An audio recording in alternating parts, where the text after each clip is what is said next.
Yay! Okay, hello, welcome to the Party Dungeon. This is Dungeon Party. We're Dungeon Party. Hello, we're Dungeon Party. We're starting a new campaign today. Super exciting. Thank you everybody who's here. Yay. Sean, Tommy, Harrison, Elliot, all the rest of y'all.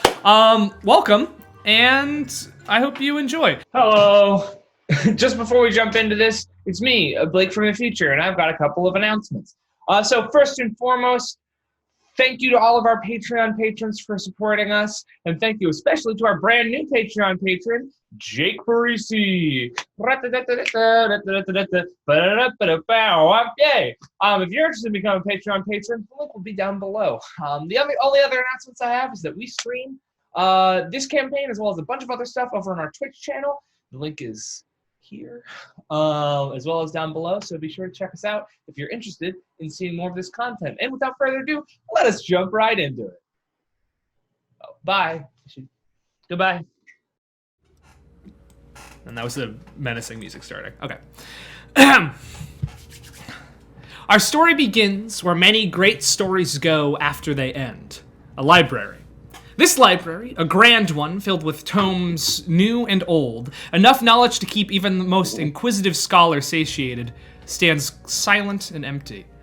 The warm evening wind rustles the pages of grimoires left open on oaken tables by the carefree students who spend their days here. The shelves, packed full, reflect the dull orange of the twilight Zymorian sky, and the polished wooden floors quietly groan while supporting them.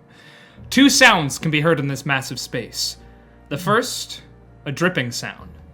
The sticky, viscous patter of still warm liquid slowly emptying onto wood.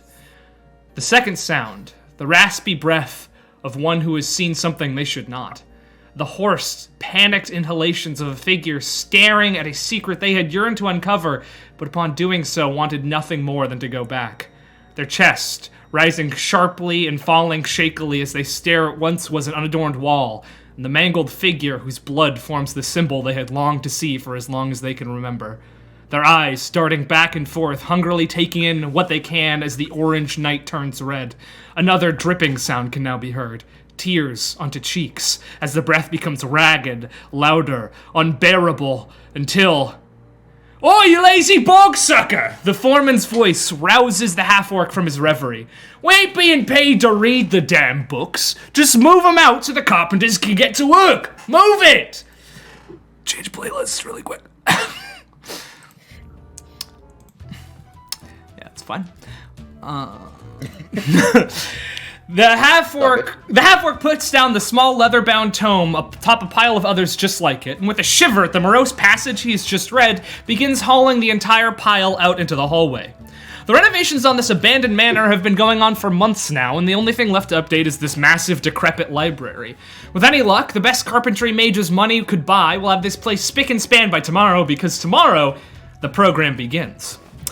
We zoom out through one of the high windows of this library to see a sprawling estate fitted with state-of-the-art Zymorian furnishings while still maintaining an antique atmosphere. Several buildings stand tall and true on these grounds, as well as a garden, a sparring area, and several well-maintained natural spaces. On three sides, this picturesque scene is surrounded by high walls made of expertly crafted white stone, and on the fourth, a startlingly blue lake lazes into a forest. At the... oh god, what have I done? At the northern wall, there's a gate. Its oaken doors flung wide, allowing the seemingly endless flow of workers full entry as they prepare the finishing touches on the Hagen estate. Standing still against this crowd of business and staring out beyond these gates in anticipation are two figures. The first, an older gnomish woman, silver spectacles sitting near the tip of her nose, kept secure by a beaded chain connecting their stems, worriedly tapping her foot and checking a clipboard. The other, Michael, why don't you describe yourself? Okay. It is a, well, taller than a gnome, but very, slight, vaguely elfish features, a teenage girl, I feel like the most, thing you'd see first is she's, green, like different shades of, green, and instead of hair, is just a giant mushroom cap. And she has slightly too long fingers. Cool. Yeah. The gnome next to you says, "Well, your compatriots should be here soon enough. And what was your name again?" Tether. Tether. Ah, yes, Tether. And she checks something off on her clipboard. In case you didn't get it the first time, my name is Mondolfrid Lee, and you may call me Mrs. Lee. Is that clear? Yes, ma'am. Good manners on you. Great. After a few minutes of this sort of awkward duo standing next to each other, there's a loud ruckus that starts coming down the road from the north. You see a trio coming this direction, all of whom are halflings. Two of them seem to be very worried. Well, the man, less worried, more joyful. He's got sort of like a khaki vest on and like binoculars around his neck, just sort of like looking around, like taking in the architecture.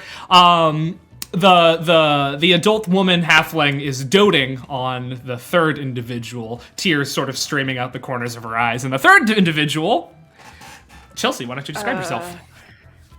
Yeah, so you see this little family. They all look, the girl you see definitely looks like her parents, except for she has half black, half white hair, kind of short, and a little bob. The look on her face is, if anyone is familiar with Bob's Burgers, when Bob goes, "Let me see your everything is okay face." And Tina Belcher is like... she's about... It's hard to tell with halflings, but she's about late teens. And she's trying to be away from her parents, but still has to be with them. And they are clinging as much as possible. As this small group approaches, the older man, assumedly this girl's father, sort of gives her a shove and says, "Come on, now introduce yourself, Una, just like we've practiced. Come on, be a big girl." Hi, my name's Una. And she does a weird bow that looks very not part of her body language. Ah, nice, the bow, you remembered it, good job, Una! And like both the mom and the dad are just like doing some claps. The mom's wiping tears from her eyes like, oh, she's grown up so well. The gnomish woman looks down at her clipboard and says, "Oh, yes, Una, correct, good. Well, thank you for joining us. You're the second to arrive. This is, Tether. Be one of your compatriots for the next 5 years. I hope you get along." Hi. Hi, may you give back to life that you took when you decay.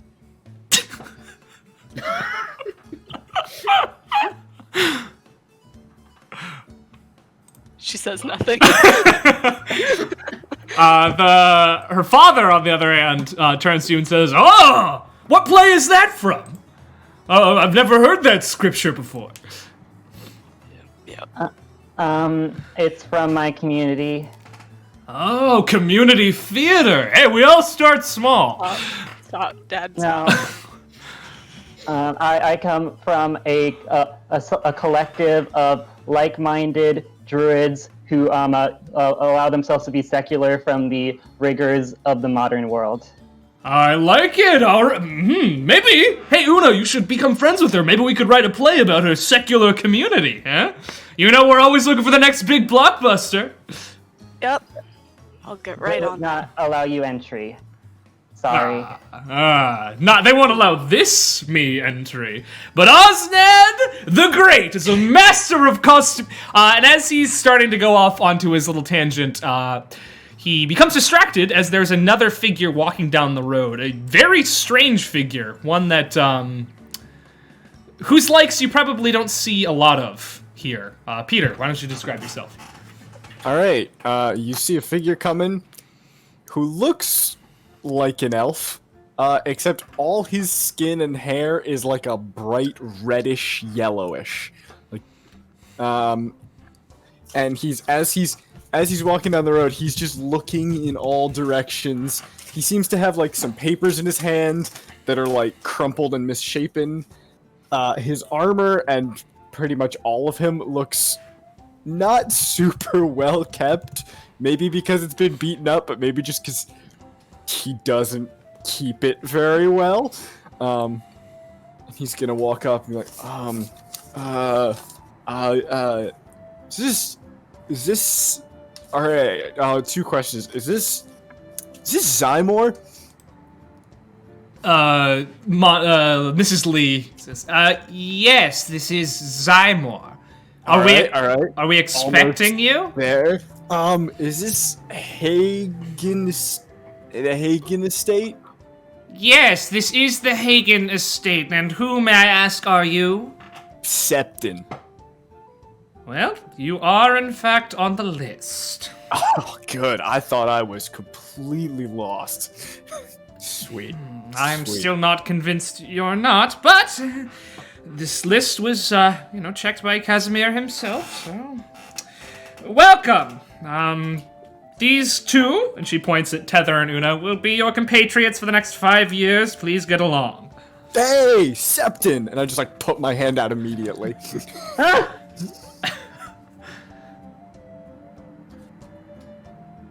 like, big, charismatic shake. Possibly too much for half. You're basically lifting Una into the air. Oh, our little girl No is... self-awareness of what he's doing. Our little girl is making friends so easily! Tether looks at her hand like, oh.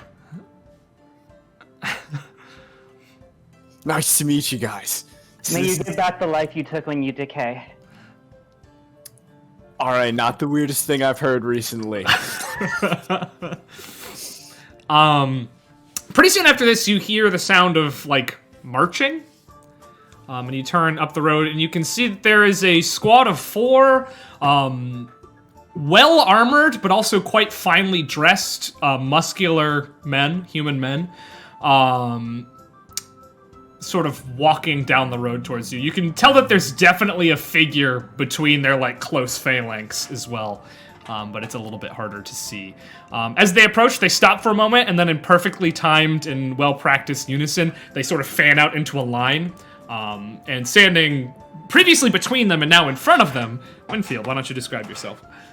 Yeah, you see a, like, medium tall shifter. He's very pale with grayish white hair, and sort of rimming his face there are sort of leopard spots.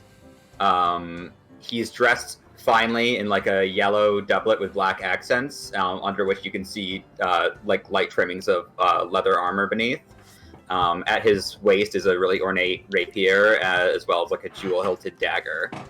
And he steps forward and just does a deep, formal bow, and says, "Shandi Silver Eyes, at your service."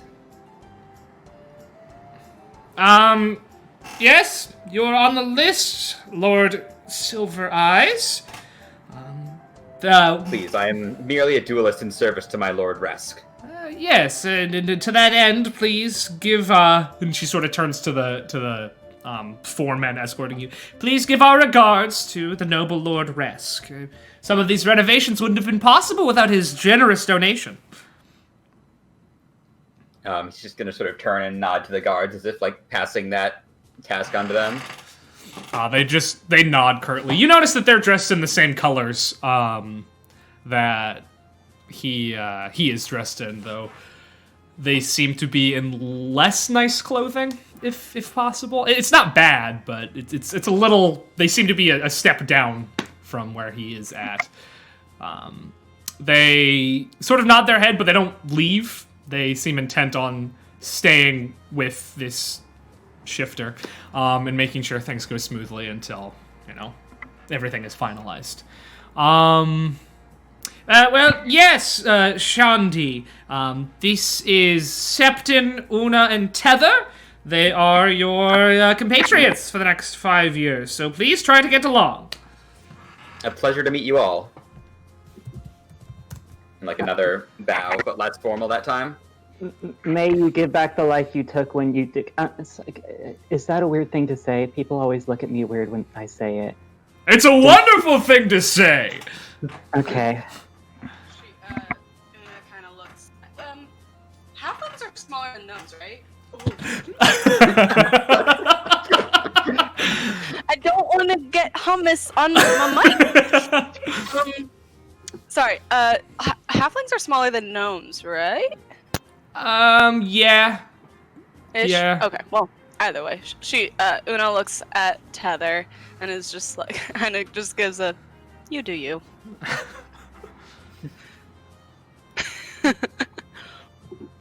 I don't think I can do anything else. This is an interesting crop. We're waiting on that. Huh. She looks down the road a little bit surprised, and you follow her gaze to see just a bevy of birds sort of flocking around an individual. And not just birds, there's like woodland critters as well. Just like sort of up along this figure walking down the road to you. It's a scene straight out of a Disney princess movie. Phoenix, why don't you describe your character?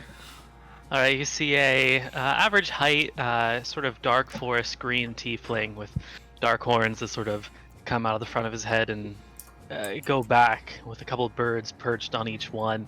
Sort of just like throwing out some bird seeds as he walks along and just sort of having a good time humming. You notice he's wearing worn-in armor and a shield on his back that is distinctly dwarven, and then he has a sword on his hip that is elven. And he just sort of makes his way down the road, and eventually he gets to the building. Welcome, sir. What is your name? Hello, my name is Tern. Turn. Yes, you are in fact on the list. Well, welcome, Turn. These 4 are your compatriots for the next 5 years. Welcome to the Bright Futures program. I hope you get along.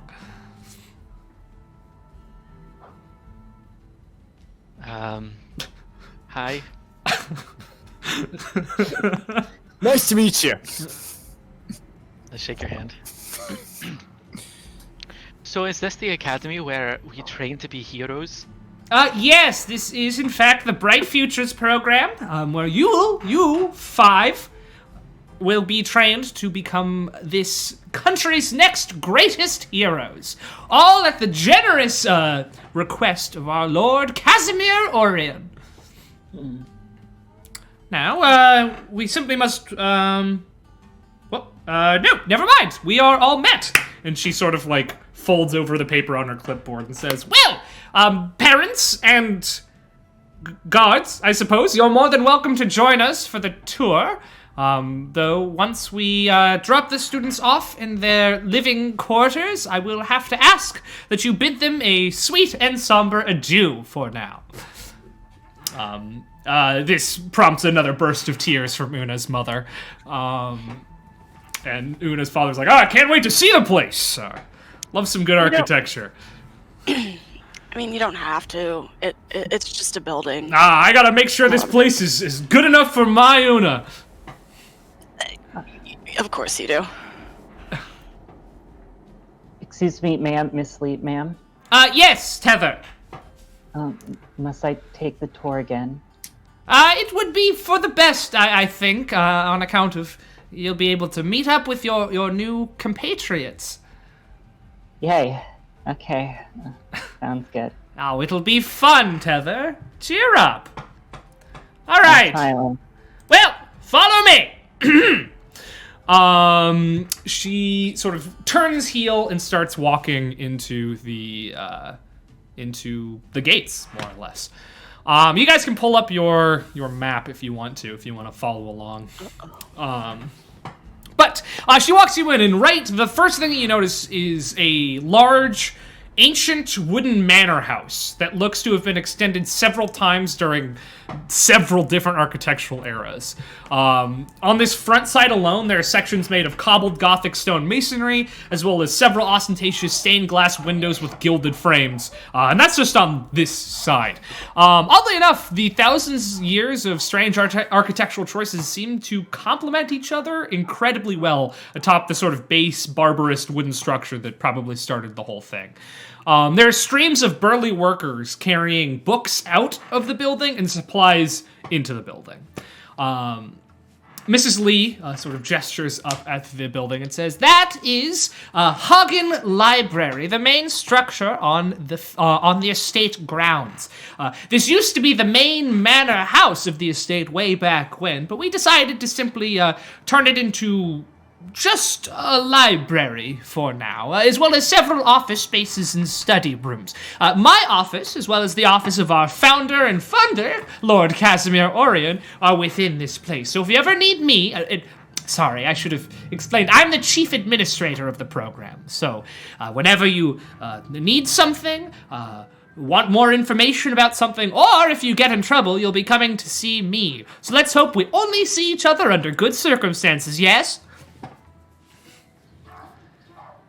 All right, and don't worry, you're in safe hands. I've been working in administration at many magical colleges throughout this country, so I know exactly how to take care of you. Anyway, the library is a great spot. A huge amount of books from all of the eras of our wonderful Zymorian history and beyond. Something you should note is that the library will be open to semi-public access, as well as students from Felfrit College up the road in the city of Kelsar. They're more than welcome to come here and use it as well. So, while this is a resource built specifically for you, others will be using it as well. So try to get along with them, yes? Yes, ma'am. Very well.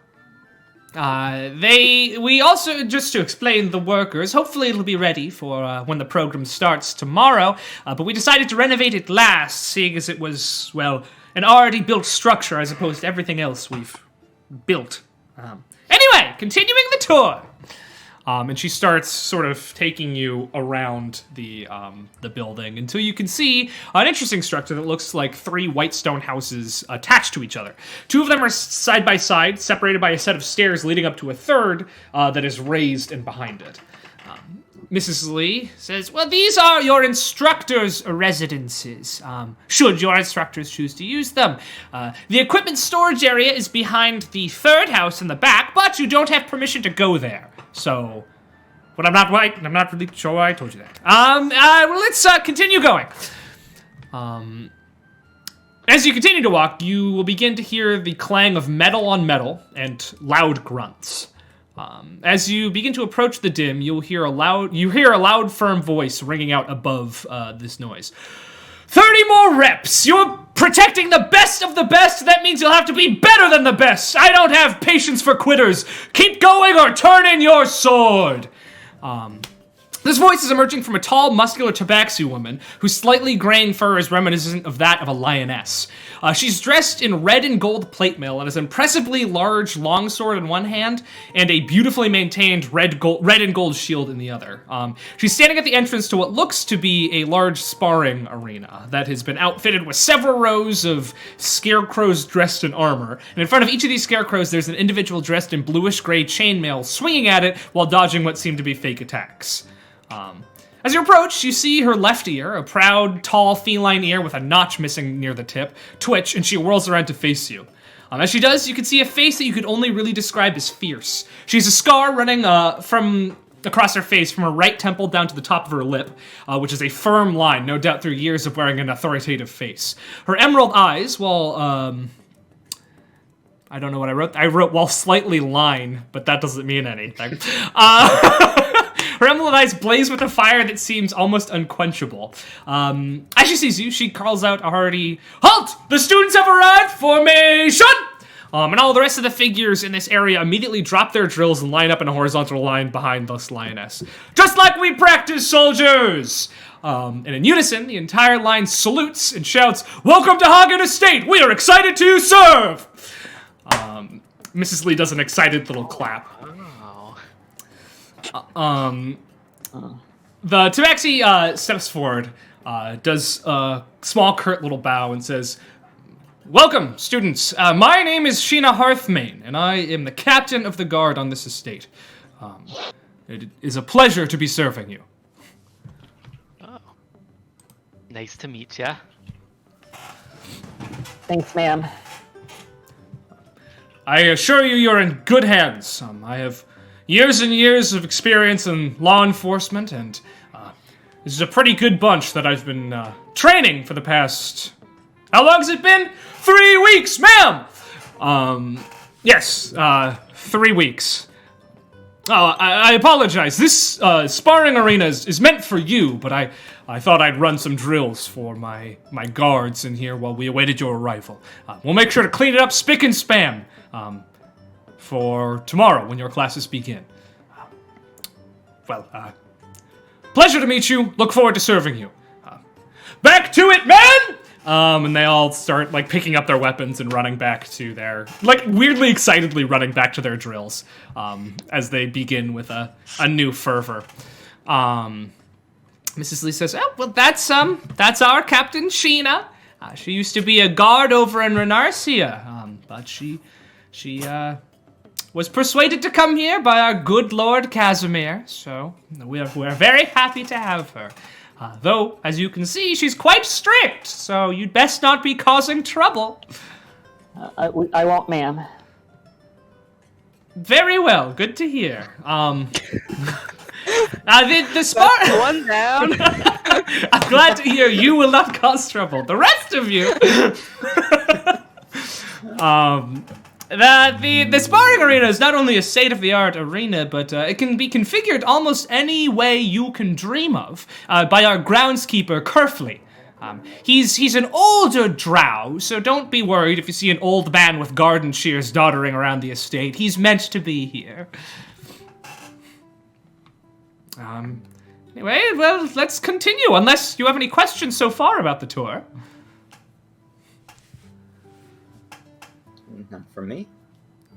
Very well. I'm sorry, ma'am. Do you have a tissue? Oh, I do, of course. Here you are, Tether. And she hands you a tissue from her pocket. I forgot to say, when you look closer, Tether seems to have a constant runny nose. Yes, Una, you have a question. So you mentioned something about being from a lot of magic colleges. Were we supposed to know magic before coming here? Oh, no. You are all chosen for unique reasons. Okay. Some of you are magically inclined, some of you are not, but you're all meant to be here. Excuse me, bit of a hiccup. I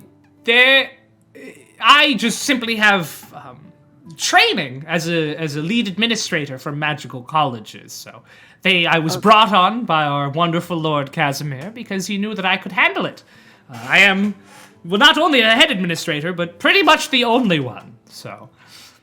After all, with a student base of 5, it's not that difficult. Hopefully, unless you make it difficult. I won't, ma'am. Tether, I think you and I are going to get along just fine. Oh. Anyway, let's continue the tour, shall we? You want me to put it on? All right. Next, she sort of walks you under this open-air bridge with wooden roofing that attaches the manor to a large cylindrical tower that is almost certainly styled after a wizard's tower. As you're walking under the bridge, sort of archway bridge, she says, "This is the Tower of Study, where the building in which most of your daily classes will be taking place. There are several classrooms within it, as well as all sorts of different facilities, an alchemy lab, a blacksmithy, all sorts of things, as well as empty facilities that can be filled in by whatever you, as the students, ask for, as long as you fill out the correct paperwork with me. So if there's anything you'd like a facility to do, say enchanting or, well, we already have alchemy, but that sort of deal. Simply let us know, and we will make sure it gets constructed as quickly as possible. Lord Casimir is generous, and he is quite affluent, so we can make your dreams come true." Excuse me, ma'am. Yes, Septon. Speaking of facilities, where are the facilities? I need to use the restroom. Oh, there are in every building. There's at least one. Should we pause the tour? Do you need to go now? No, that's all right. When we're done, I can run to the bathroom. Great. Well,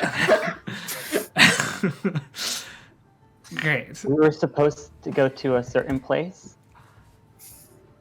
Yes, Tether. Uh-oh. Uh-oh. There's a grove of trees. I'll have Master Elitha explain it to you later. How does that sound? I'm sorry, ma'am. No, it's okay. You didn't know. Could you sort of point out to me on this map where the grove of trees were, just so I can send Kerfley over there to take care of it?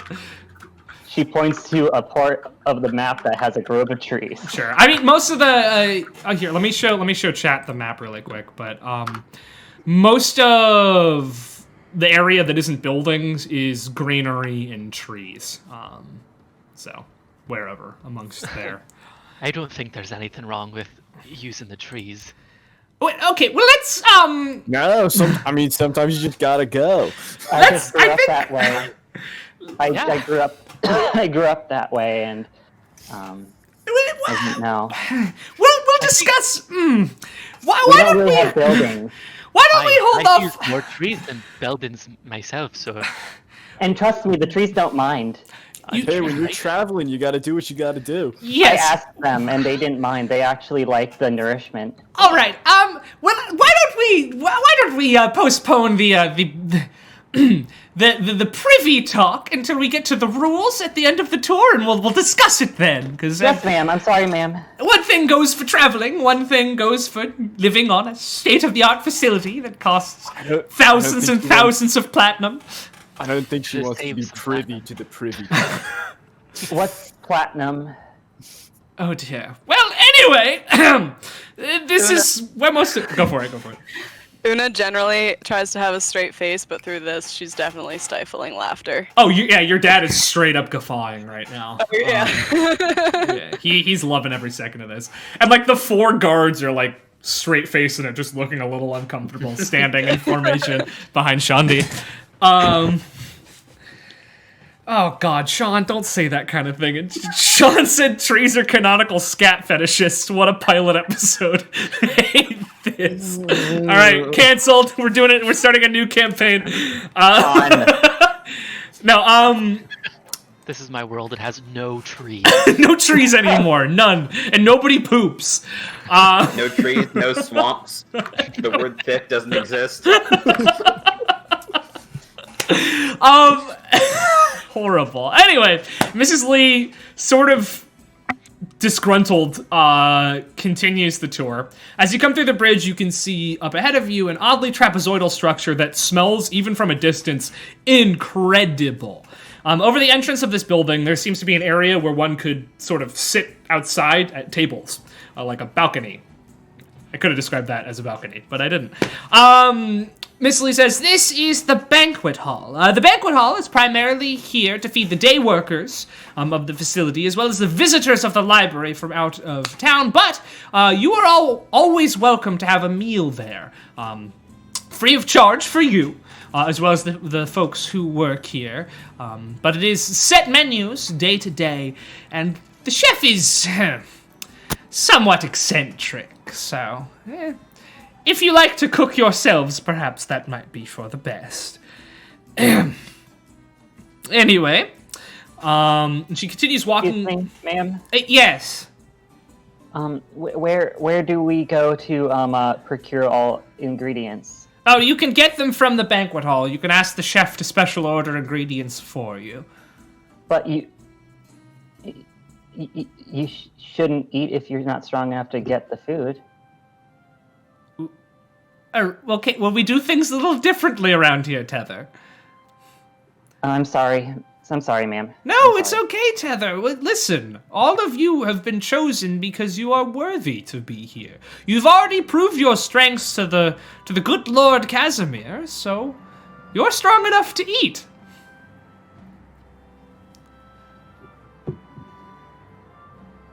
All right. Well, this way. You can tell that Mrs. Lee at the start of the story was very excited, and now she's a little bit worried about the next 5 years. As you round the final corner of the library, you see a massive, beautiful lake that Mrs. Lee tells you is named Lake Elium. The peaceful body of water glistens a perfect light blue in the midday sun, and its almost perfectly round edges are lined by a bright and practically chirping forest. Even from this faraway vantage point, you can see critters running around through its trees and hear the birds chirping in their boughs. In front of this picturesque scene, in front of the lake, stands a 2-story rectangular building. Mrs. Lee points to it and says, "And this is where you will be living. These are the student housing. Why don't we head on inside?" She leads you up to it, takes out a key, unlocks the front door, and you enter into a large sort of common area looking space with many comfortable places to sit, as well as a large Magitech music box. Which is a thing probably some of you have never seen before. There's also a shared kitchen space that looks state-of-the-art, should you want to cook your own food. And there are 2 doors, which Mrs. Lee tells you lead to one of them leads to a washroom, sort of begrudgingly, the privy, and the other one leads to a storeroom. She points to the upstairs and says, the upstairs are divided into 2 rooms. They are identical, both equipped with desks, drawers, weapon racks, and beds. They're identical. Tether has already moved into one of these 2 rooms, the one with 2 beds. The other one has 3 beds. You choose where you'd like to live, and we encourage you to make this place feel like home. But before we go up there, why don't we do the rules conversation, yes? Yes, ma'am. There aren't many rules. In fact, there are only 3, but we might have to add a 4th one, just based off of how this tour went. The first is that you as students must obey anything told to you by me, your instructors, or Captain Sheena. Our word is law while you live here. And while we do encourage free thinking, sometimes it is best to simply do what you are told. The second rule is that you must get permission from me to use the facilities after sundown. Let's say about 8 p.m., as sundown does tend to change as the year goes on. My office Wait, we can't go to the bathroom after 8? No. There's a bathroom in your house. Your house is open to you at all times. This Use the facilities. Yes, yes. Well, I meant the educational facilities, the library and the tower and the banquet hall. Yes. I get you. Yes. You'll simply have to gain permission from me to use the facilities after 8 p.m. My office is in the library. It isn't hard to get permission to do this. We just would like to know, where you are at nighttime, so Captain Sheena doesn't have to, panic when she doesn't know where to find you if something goes wrong. And the final rule is you are not allowed to enter the forest without express permission from one of the faculty or instructors. That rule is straight from good Lord Casimir, so that one must be followed. And I should say, the 4th rule, please use the washrooms and the privies around campus when you need to relieve yourselves. Do not simply do it anywhere. I think poor Kerfley would lose what hair he has left if we did this to him. Yes? I've already started unpacking. Oh, what? Oh, good. Wait. Question about Turn. Are your animals just still there? No, Oh, okay. maybe only a bird or 2 Okay. perched on my antlers. Got it. What kind of bird? A little woodland chickadee. Aw. Did you say antlers? Yeah, they're not really Horns. antlers, but It's a Same, deer team. same vibe. Yes, but I can take my leave. Parents, guardians, this is your chance to unpack and say goodbye, for now, to your young ones. You'll be able to see them any weekend, as well as the several breaks they get during the year. They'll be more than welcome and paid for to return home, if they should so choose. Before I go, however, at 1 p.m., in about an hour and a half, you are to go meet your teachers in At the request of one of your teachers, you will have to find that location as, quote, your first trial. So, enjoy.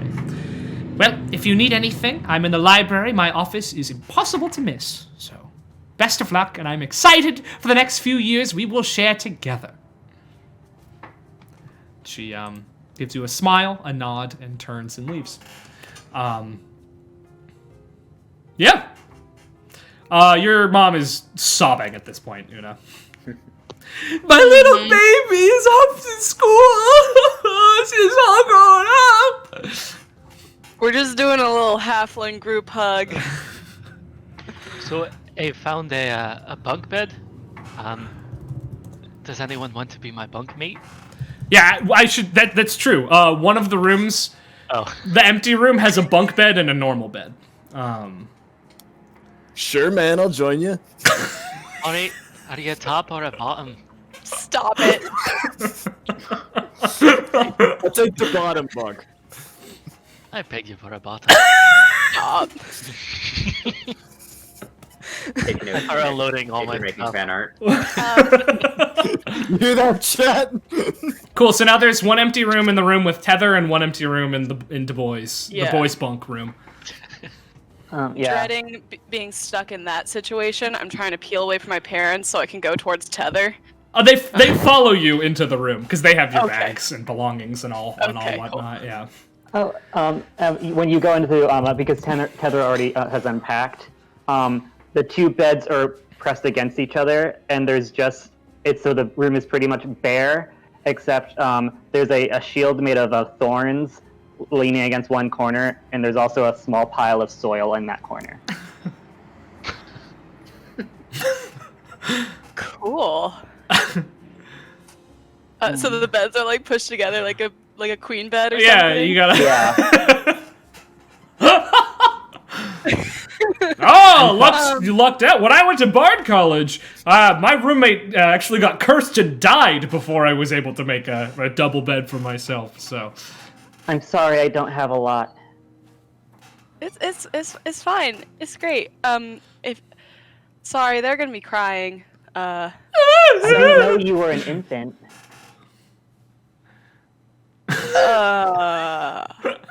Your mom called you baby. Right. That's just like a little pet name, cause like to me, I'll always be. Oh, you have pets too? she'll always be my baby. No, I don't. But I've always wanted one. We moved around a lot for a while, so I couldn't. But hold on, we'll get to know each other. I'm gonna go say bye to my parents. Okay, I'm gonna get my pets ready to say hello. Cool. Uh-oh. Una tries not to smile too hard All right. at that. Your mom is just incoherent sobbing at this point. Mom, it's gonna be fine. I'll be I'll write all the time. You gave me way too much paper, so I'll write all the time. And I'll follow all the rules. And I'll go back to you guys every break that I can. And still help with the company when I can. Just take care of Dad. Oh, her take care of me? Come on. I'm more than capable of taking care of myself. Oh, she's right. I do have to look after you. He was like, wounded. I'm proud of you, Una. You're gonna do great things. Who would have thought our little Una, one of the future heroes of Symor? One of these days, your mom's gonna play you in the play adaptation of your life.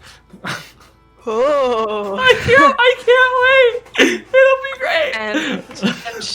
And she'll be great. All right, come on now, honey. There was that tavern up in Kelshar. Why don't you and I, just like the good old days, just like, oh, it's a two-man play? Yeah, two-man play. Both in the tavern and after. It's like, okay. Your mom gives you a huge hug. Your dad, like, comes in for a giant hug around you. Says, do great things. And, don't do anything I wouldn't do. as he's sort of shepherding your mom out of there. I can 100% promise that. All right. Meanwhile, in the other room, how are things going? So, were you listening at all to the rules that they were saying? Because I wasn't. I was like zoned out the entire time. All right. I really want to go check out that forest. Right. Like we had to listen to what they said. You couldn't like do stuff after 8. Yeah, And but, like, you couldn't go to the forest, and really importantly, you had to go to the bathroom in the bathroom. That was a big one. some of these rules don't make sense to me, and the last ones. Honestly, I feel like I'm gonna break all these rules at some point. Probably like today, right? like maybe. Listen, where I come from, like rules, not super into them. So like, Yeah. There's no rules on the open road. Just a man and his trees. Meanwhile, the 4 like heavily disciplined guys are like loading like suitcases into the room, bowing in front of Shandi. I take my one bag, and I put my rapier in the wall, just hang it up. I start unloading my bag, and I'm pulling out like cartographer tools, a crowbar, a flute, a grappling hook, a hammer, a mess kit, a lantern, like a whole, there's like a livelihood in there. Shandi, actually, he's like stripping everything off the bed and like putting it all outside the room. And he pulls from his like pack just like a small bedroll and lays it down on top of the bed. And he turns to the guards and says, "Your escort's much appreciated. Give Lord Resk my regards and tell him I am forever in his debt. I'll remember my promise." Sir, and they sort of nod and just shuffle out. So you must be pretty important. Have your own little entourage. Oh, it's completely unnecessary, but my lord values my service to him, so he wanted to see me protected on the way here, I suppose. I don't think I got any of your names.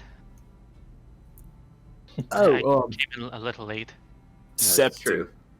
Septon. Shandi. Shandi. Well, it's nice to meet you.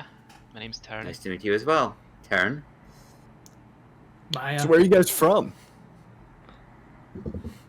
Well, I'm from a teeny tiny little village named West Westbris. But I sort of grew up here and there, spent some time in a village named Lun Ewinor, and then in another village called Travelram. So, I don't know. Take your pick. Speaking for myself, I was born and raised in the capital. This is my first time really doing any travel. Whoa. What's it like in the capital? Oh, it's the same old, busy.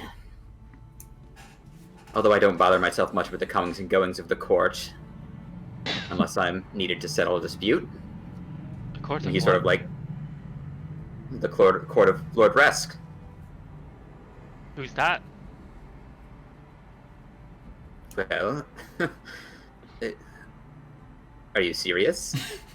Yeah, I second the question. Am I supposed to know who he is?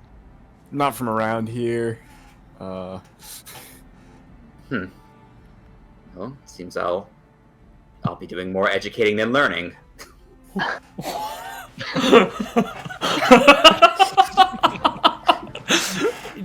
Both of you take 30 psychic damage, instantly die from that sick burn. Well, I'm sure we have plenty of time to catch up on that later. Should we see how the others are doing? Very well. Sure. Yeah, I mean, how are the others doing?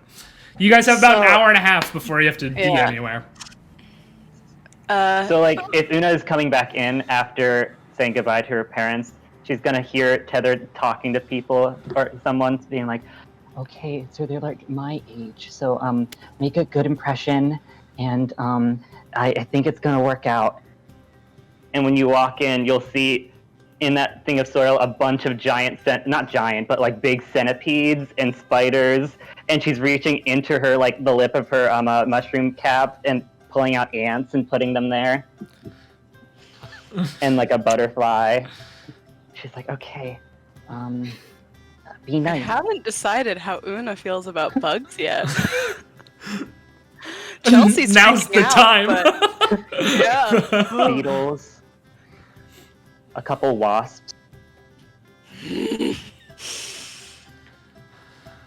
Oh, these are your pets?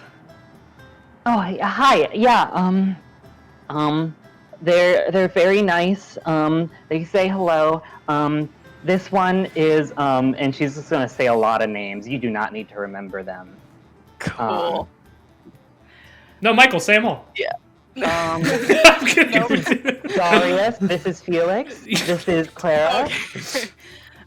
Una's gonna start just like unpacking her things. It's pretty basic. A lot of her clothes seem to be orange and green in color. Great combination. Some seem a bit costumey, and maybe like she tore off certain parts of the costume that. Like took off those shoulder pads. Yeah.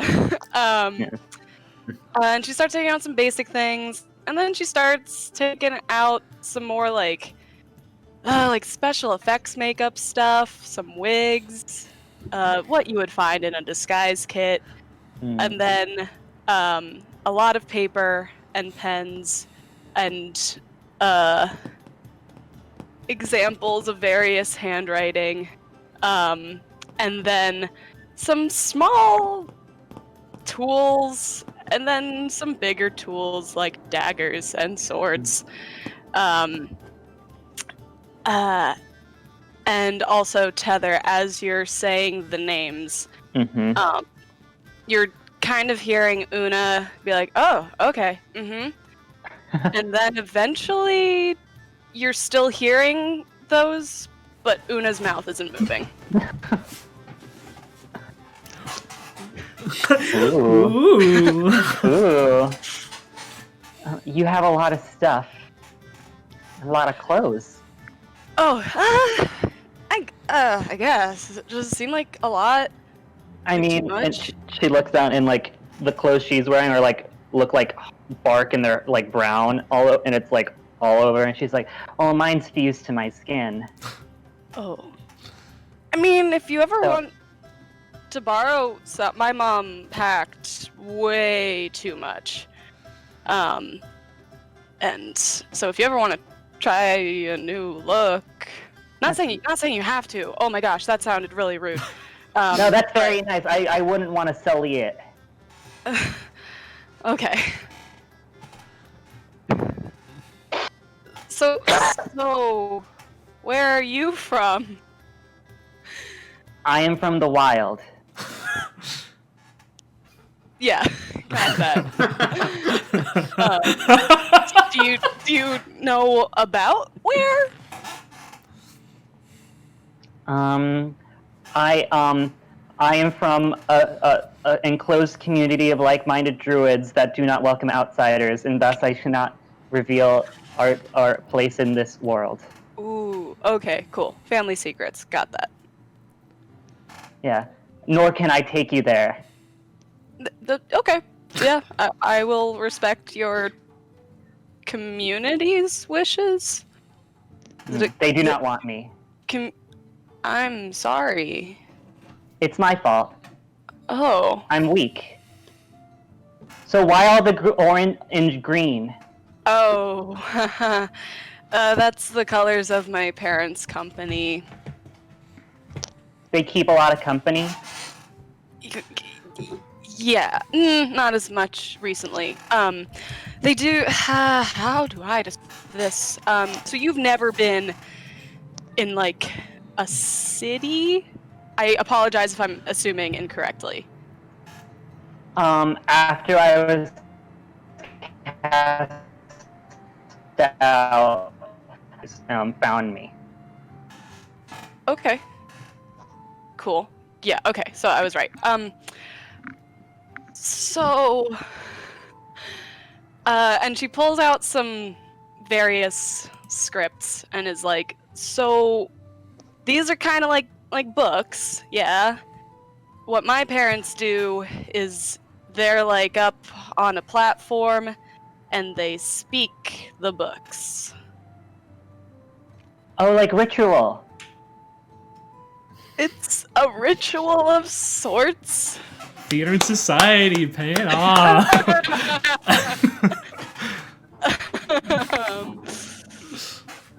Does that kind of make sense? And they're like playing as different people. Like when we would play the barbarians who would slaughter nature. Yeah. And then they would be hung up, but we wouldn't actually hang them up. Okay. Yeah. Kinda. Like sometimes. We'd just leave him there for at least 3 days as penance. Okay. Maybe not as much. But yeah, you get it. I get it. That's the green and orange. It's just their colors.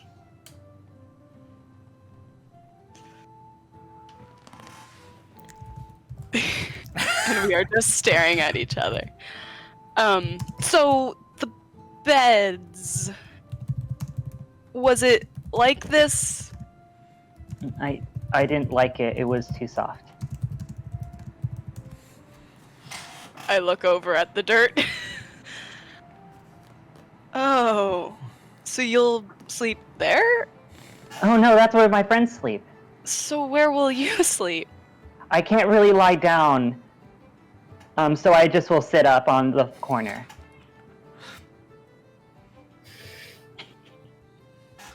She has to sleep with Tether staring at her. Oh no! Mom, I hate it here. This girl's weird. Take me home. And you were so proud of not coming to this room where everyone is orange and green. Oh, you should also know I was so once right. of elven kind, so I will not be sleeping just in a trance. Right. Of course. Sorry, she's not laughing. So you're really fine with me taking the whole bed? Yes, I do not like it, nor do I deserve it. Jesus Oh, Christ. we're gonna have to talk about that way of thinking, maybe for another day, but thank you. I don't take up a lot of space, obviously. So Neither do I. yeah, so if there's ever an and I'm just looking at the mushroom. I was like, I do see how the laying down thing is a bit difficult. But if you ever want it, if you want to sit up in it while you do your trance, is that what you called it? Cool. Yeah. Like, I'm not gonna take up the whole space, just like half of one side, so a quarter of the whole thing. Okay, also, a lot of the time I might, I don't like being enclosed, so I might just go outside. Yeah. I'm pretty... Okay. Did you say peeing enclosed or being enclosed? Being enclosed. We're I back to the peeing outside thing, huh? I think that's part of the umbrella. Really, guys, when I planned this session, I did not expect not using bathrooms would be such a focal point. Cool. Okay, yeah. Yep. So, yeah. And I'm Cool. just taking things out, unpacking. Sure. I'll just look at you That's while fine. petting. I think a beetle. Cool. Marks the beetle. As I it's wonder. called. I think it's honestly. I don't think it's Karl Marx. I think it's a fucking Black Clover character. Considering how much Black Clover we watched this morning. Yeah, I guess when you're done unpacking, what is everybody up to?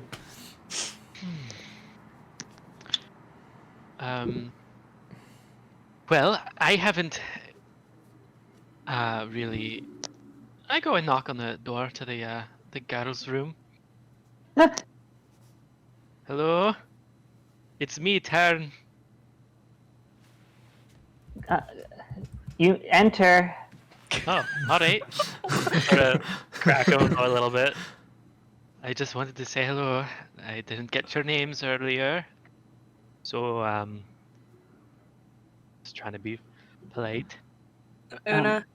Una, Tether, you have horns like Mark's. Tether. I look It's a and stag beetle. say, where did you find the stag beetle? I found him. I go over and get real close. I found him under a root system about 50 kilometers north of here. Oh, I don't really do the north-south thing, but if you were to look at the sun and go off of that, Well, it rises in the east and sets in the west. So when it's rising, and you stare at it, go That's to all your right. left. that's all. Oh, all right. Left and right, I can do. That's great. I don't think I've seen one for years. Yeah, I have a lot. This is Claudia, and it's a monarch butterfly, and then this is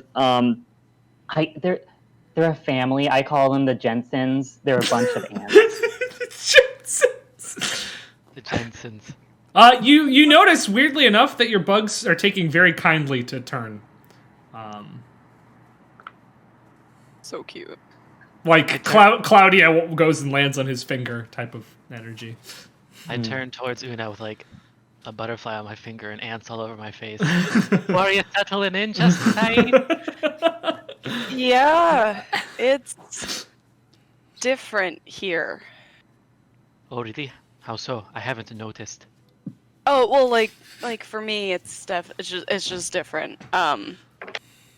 I've never really been around in the woods before, or around animals, or I mean, like you get bugs inside, but like Were you like Shandi, who grew up in the capital? no, a little probably a lot smaller than the capital. From hell vast. From hell. No, it depends how you think about it, but yeah, from Hellvest. Never heard of it, but all right. What's a capital? I think it's a big city. Lots of brick and You're right. stone and buildings. So it's hedonist and must crumble one day. All right, sure. So Una, Yeah. Heather, were either of you listening to what the teacher had to say earlier? Because Yeah. we were chatting Yeah. over there, and we don't really know what to do next. Well, we have to meet in about an hour. All right. Find our Our first teachers. test to see if we are worthy is to be able to find the instructors. You guys didn't like write down the rules? We went over rules. Yeah. All right. And she pulls out a little notebook and is like, yeah. Basically, the instructor's I go word back to playing with the is bugs. I stop listening. Oh, sorry.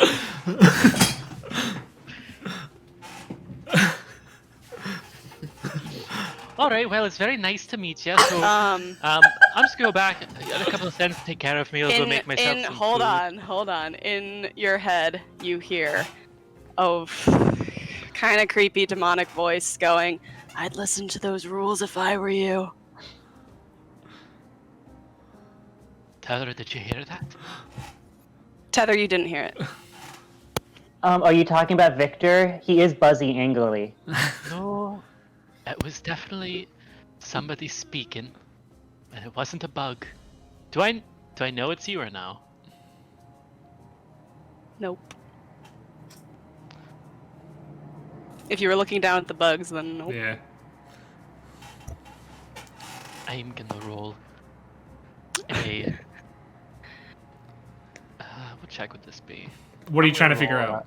How scared am I check? How suspicious am I check? I'll just roll d20. Let's see. All right. If I roll. The first dice roll of the campaign, and it's We just need this. to coin these like Phoenix rolls. Make a Phoenix check. If I roll low, I'm startled by it, and if I roll high, I am suspicious. You know, for someone who says the dice don't matter, you're sure letting the dice dictate your RP. Well, it doesn't matter because whatever I roll is still gonna. It's all gonna end up the same It's anyway. gonna affect. It's all gonna end up the same. Oh, I've got a crit fail. See that? That would've been great. Okay, I slowly put down the bug. And I stand up. And I say, I think there's something very strange going on here. So, I'm gonna go back to my room now. And, what was it, like an hour or so you said that we had to find the instructor? Great. Yes. Okay, alright. I sort of take a few steps back towards the door. Right, okay. See you in an hour. I sort of go out the door and I sort of close it slowly and walk away. Is that a traditional way to exit? I don't know, guys. Boys are weird. All right. Yeah. Anybody else have anything to do? We could skip ahead to when you're trying to find the people, unless you guys have stuff you want to do before then. I kick back into the boys' room. I'm like, did you hear any voices in your head?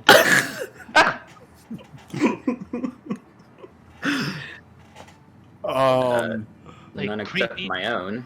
demonic? Right, yeah. No. Something else. Hmm. Something telling you to follow the rules. No. I don't hear. Whenever I hear a voice in my head, it doesn't usually tell me to follow the rules.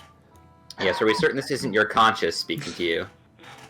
If it is my conscience, it's got a lot of explaining to do for suddenly changing its mind. We'll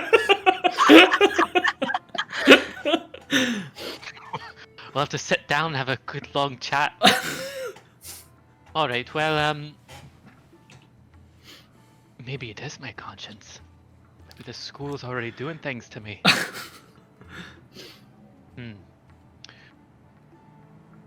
Alright, well, so supposedly we're supposed to find our instructor?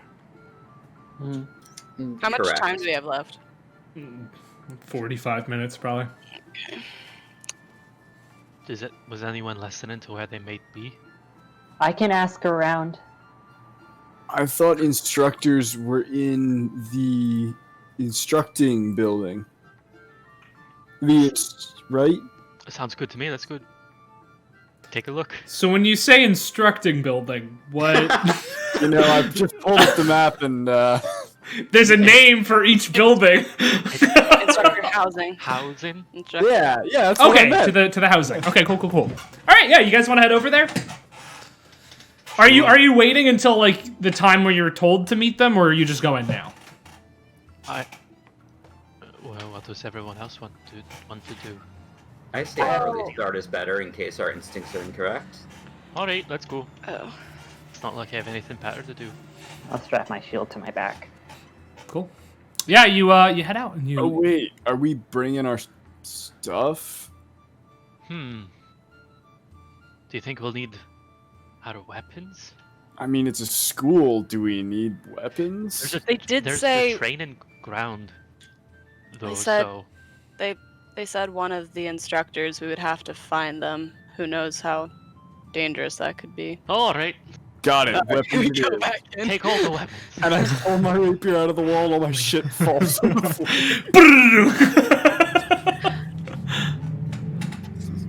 All right, yeah, you gather your weaponry, equip yourself to the teeth, and then head your way on over to the instructor housing. Those 3 buildings.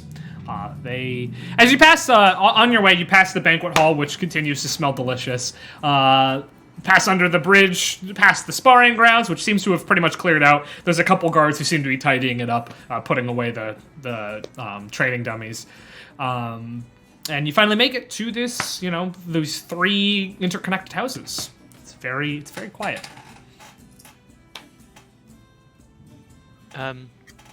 All right, I knock on the door. Which door? There's 3. Interconnected houses. Do we walk around? Well, we passed the training ground, so Yeah. the one on the left is the closest. Yeah, cool. You knock on the door. There is no answer. All right, the one in the middle. You go up the stairs, knock, knock, knock. Once again, no answer. All right, the one on the right. Knockety knock, knock, knock. Would you guess? No answer. They're not here. I can ask around. All right. Who do She you... puts her face to the ground and says to the grass, "Have you seen the instructors?" So cute. The grass sort of like joyously whispers back, "Yeah." Yeah. Some nice Can you grass. tell me where they are? What? When? Wind? When? When? When? When? Oh. Right now? Oh, I don't know where they are right now. Not on the grass. My name's Tether. Could you tell me next time they step on the grass? Uh-huh. Thank you. Yay. That's what the grass does. It waves back and forth while it talks to you. They're not standing on the grass. All right. So does that mean they're probably inside Yeah, or, Belden?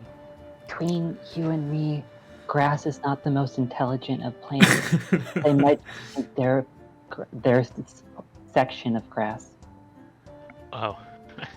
All right. Well, let's shall we check the library? Either the library or the Tower of Study.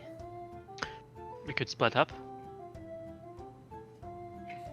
Well, and how would we know if one group found the instructor?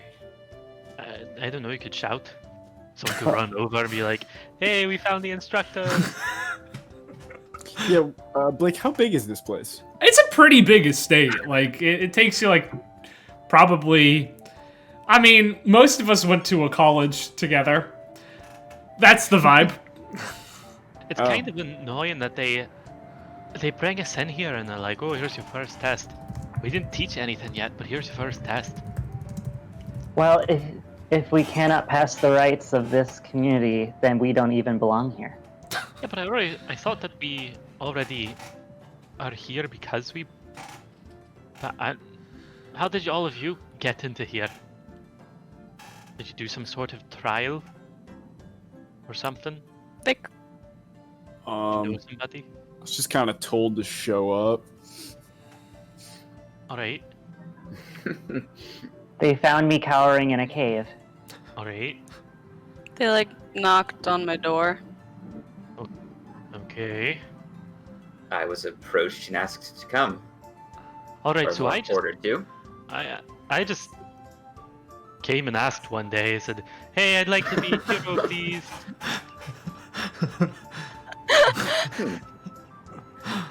I didn't So- know it was that easy. It seems suspiciously easy. So, Why isn't everyone doing this? no. But maybe we're about to find out. All right, That so would be where the first episode ends. what building are we going into here? Are we splitting up? No. All right, No. Don't we have time to check both? sure. Yeah, we're looking even when they told us not to look, so I hope they're not mad. They told us not to look. They told us Well, to start in an hour. yeah. Well, they told you to meet with the instructors in an hour. Be there. Oh. Yeah. Oh, So okay, maybe the okay, never instructors mind. aren't even ready. We could just sit down in a circle in the grass and Smoke a Play doobie. fun name games. Get some hacky sack going. It's the first day of college after all. Is our O group leader? All right. Maya's our O group leader. I- Maya is our O group leader. Yeah. Well, Cause you guys, I haven't actually really officially met yet.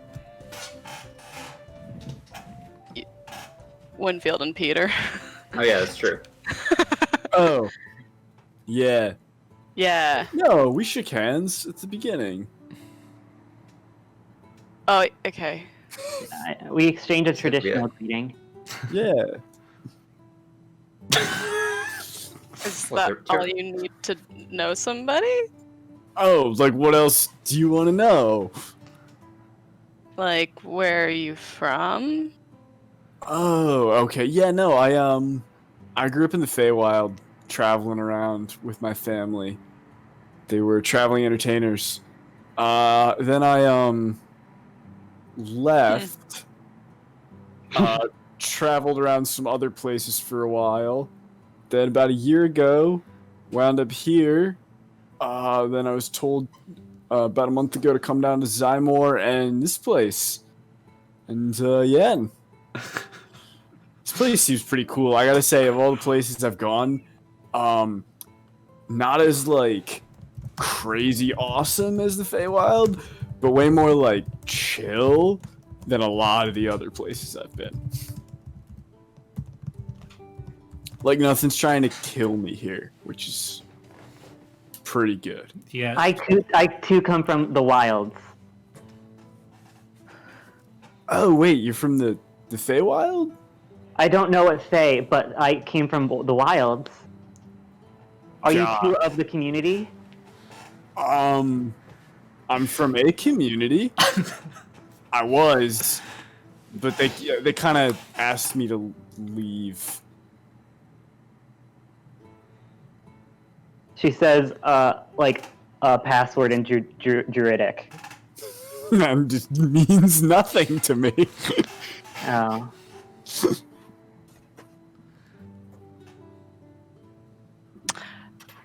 Did anyone notice after Turn got here, she like crumpled up a piece of paper and was like, okay, let's go. what? Yeah, I think it had our names on it, like an attendance sheet. Oh. It wasn't a different piece of paper? No, I was nervous. Like, why would you crumple up an attendance sheet? I don't know. I mean, if you're done with Like, it, don't it's like, like if she's supposed to be like a admin of magical schools, wouldn't she keep that? You can go at. We can go ask her. Well, we Ah! could go find the paper she threw. Wait, did she throw it? She just flipped it crumpled over it. and crumpled it. She didn't throw it away. Mm. I think we should go to the library. I can't believe I'm saying that, but like, All just right. go find the instructors. They'll probably Sounds answer our fun. questions, right? That sounds fun. What's a library? Yeah, but like maybe they're not ready. That. Ba-boom! Massive building you're standing next to. It's a building with basically nothing but books in it. Lots of books. Like remember the Why would you want that? Some people think you can learn about the world by reading books, but I think the only real way to learn about the world is to see the world. It's gonna be an interesting schooling experience for these characters. Yeah, not really a books guy myself either. Yeah, we practice an oral history. I'm an unschooler. It's a real I learn things from things moment. I'm from the school of hard knock life. We've got street smarts. Horrid. This is horrid. All right, so you guys going to the library? Yeah. Yeah. Okay. sure. So you head around to the entrance of the library. This really does feel like a conversation between an O group, though. No, it does. Like the vibe is spot on. Good vibes. So you head into the library, and you are met with an astoundingly large space. More books than any of you have ever seen before in your entire lives, including Lord Resk's personal library, Shandi.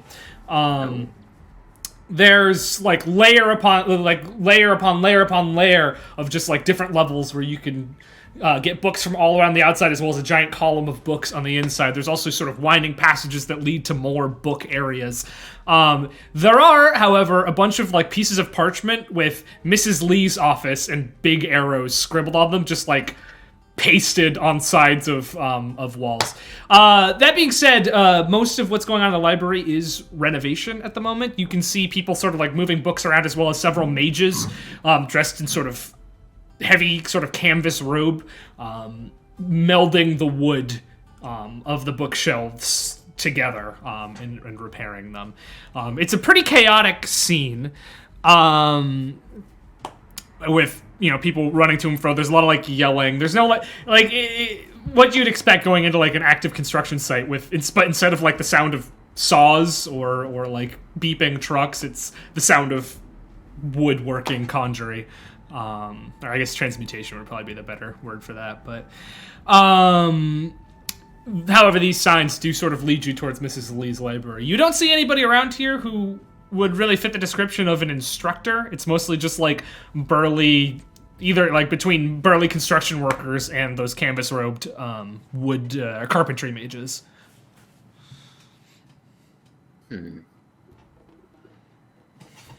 We could ask Miss Lee. Maybe they're just not ready. How much time is there left? Yeah, like 20 minutes. I mean, it's the first day. If we miss one lesson, is it really No. the end of the world? Yeah. Yeah. I mean, we haven't checked the tower. Right. I suppose that if we don't find it, we could all split up and take one building each, assuming the lesson is not at the dorm. Does anyone know what the instructors look like? Michael, you in fact know what one of the instructors look I like. know. I was gonna say I know what one of them looks like. Oh, No. who are we looking for? The academics instructor found me with the loud man who owns this place. She Wait, Casimir? You told me Casimir and the academic. Who is? Lee? Oh.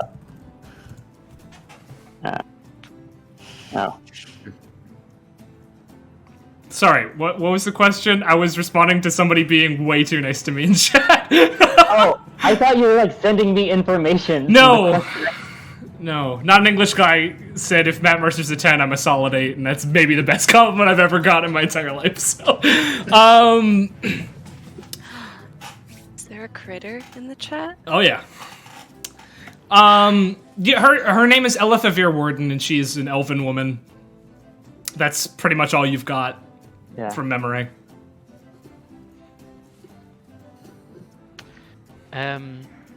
Alright, well, still don't know who Casimir is.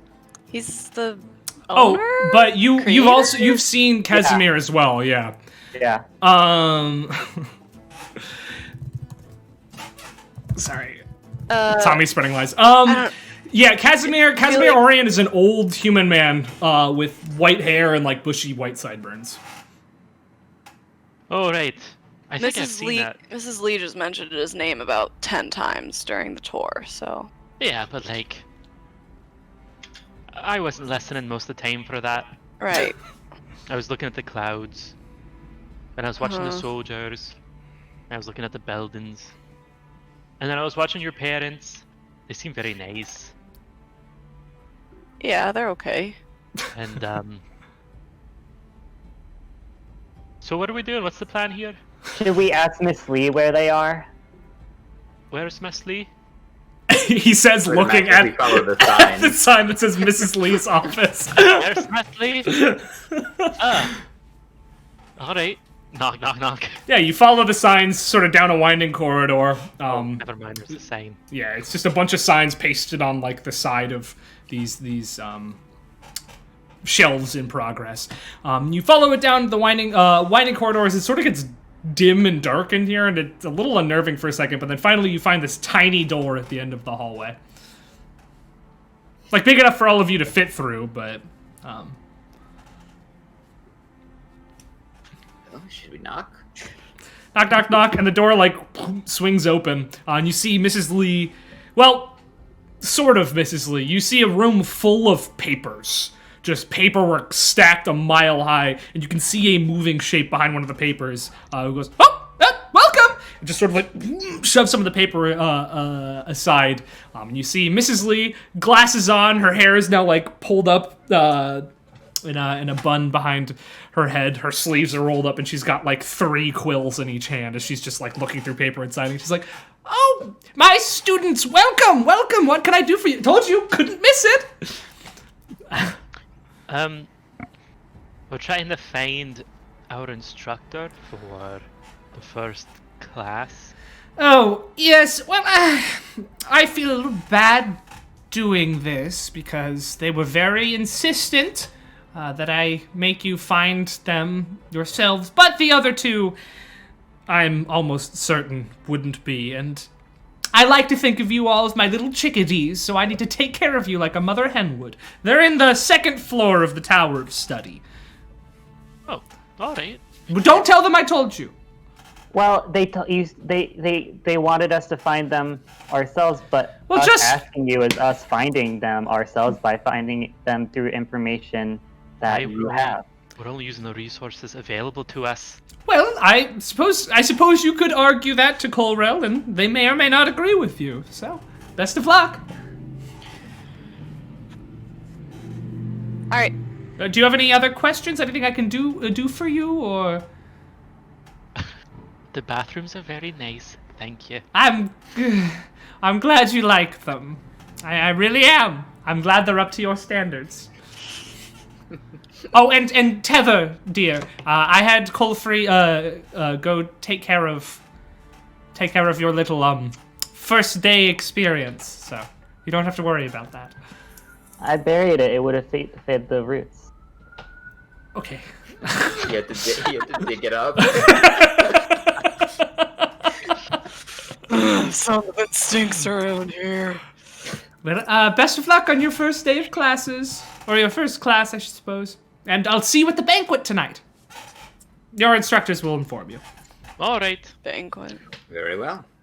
Cool. Yeah, and you head out. And asking around, you find out that you can get to the 2nd level of the Tower of Study through the library across that bridge. Oh, and it's nice. It's like that one scene in that one Wizard School movie where Edward and Daniel Radcliffe talk to each other. Like, it's that kind of bridge. You know what I mean? Yeah. Like that specific. All right. You can just say it's a scene from the best After Harry Potter movie. No, the People third- will- I don't want to say the name because of. After the her. 3rd movie, it becomes kind of a staple. Yeah, that in spot. Hogwarts. Yeah, That spot. I like that spot. So. it's where the one girl goes, makes kind of a joke about the guy from Germany. And she's like, I just think he's not particularly loquacious. Okay. Again, in the best way. Anyway, yeah, you cross that bridge and you make your way over to the tower.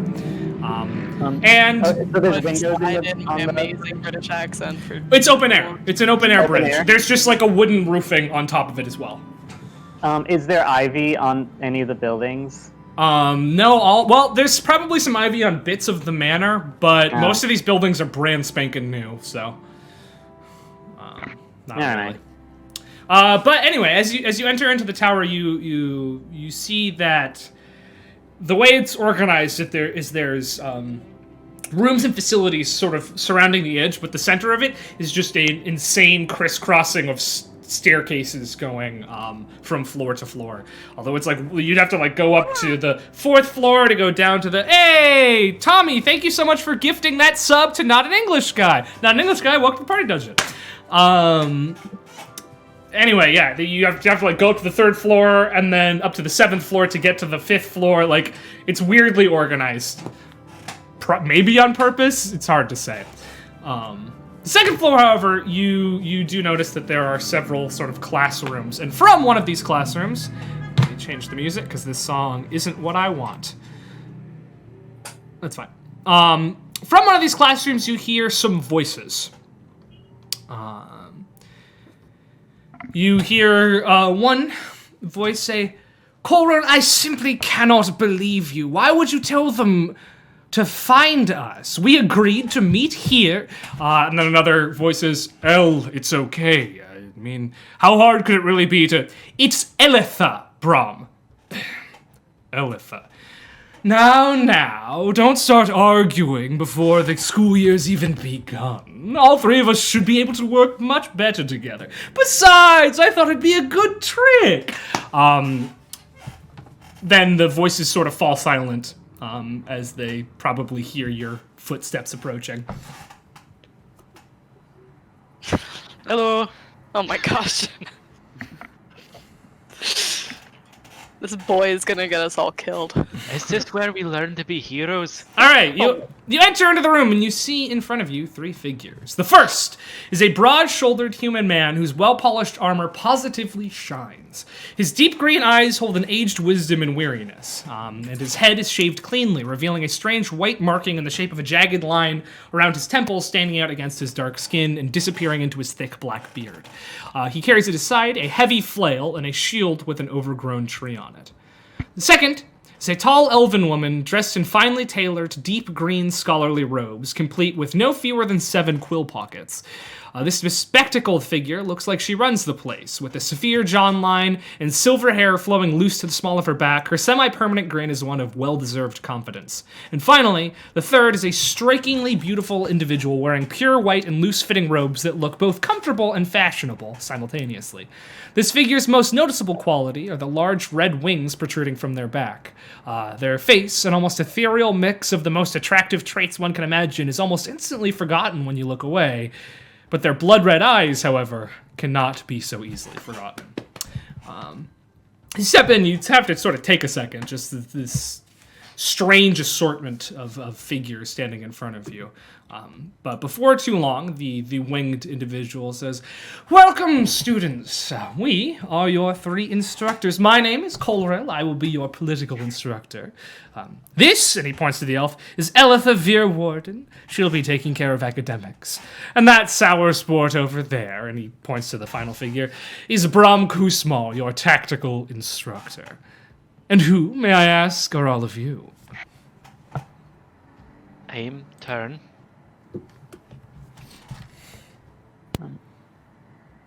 Nice to meet ya. Tether, may you give back the life that you took when you decay. Sean D. Silver Eyes. My bad. Una Notwise. And sorry, I didn't catch your name over... He points to you, Septon. Oh, yeah. Or Faye points to you. Septon Xanthus. Very well. So you're the ones with the bright futures, then. Huh. I don't see it. Brom, do you? The armored man goes, "Well, I recognize one of you," and he sort of nods over to you, Turn. "You're the application student." Right. Sure. Nice to see you again. Well, the rest of you, on the other hand, well, I recognize one other one of you. Welcome. And he nods to you, Una. The rest of you, on the other hand, I don't know if you deserve your spot here. So before we can continue, I'm going to need you to each demonstrate why you are one of the most prominent future heroes of Zymor. Now, don't all jump up and demonstrate your skills at once. Wait, but you don't need me or No, I would like to see it as well. I already know what you can do. These two don't, and I doubt your friends, or hopefully soon to be friends, do either.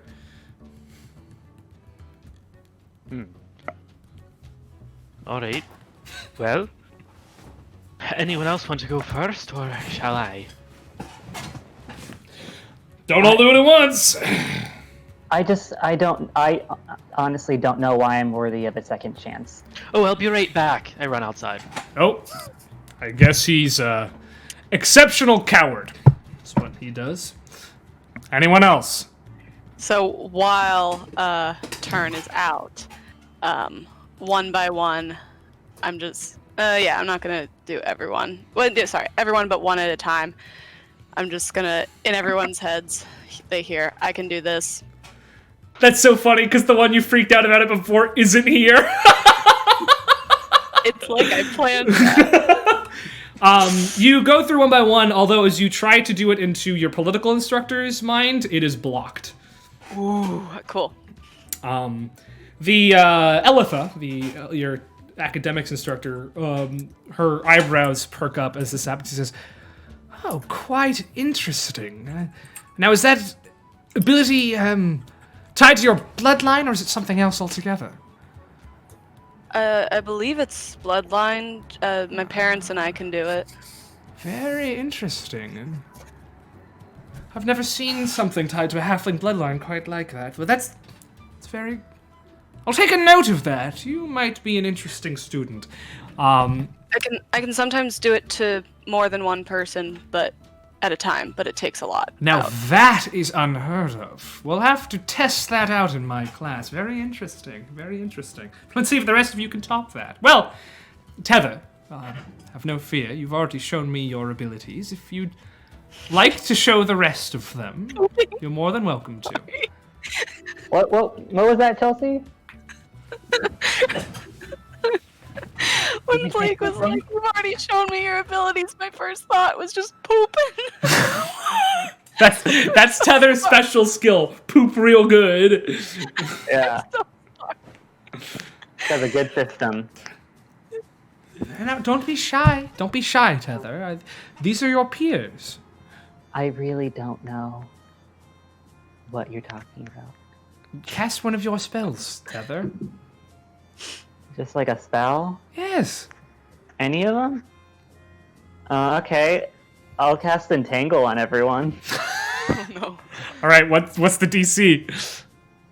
15. And what's the save? It's strength. Cool.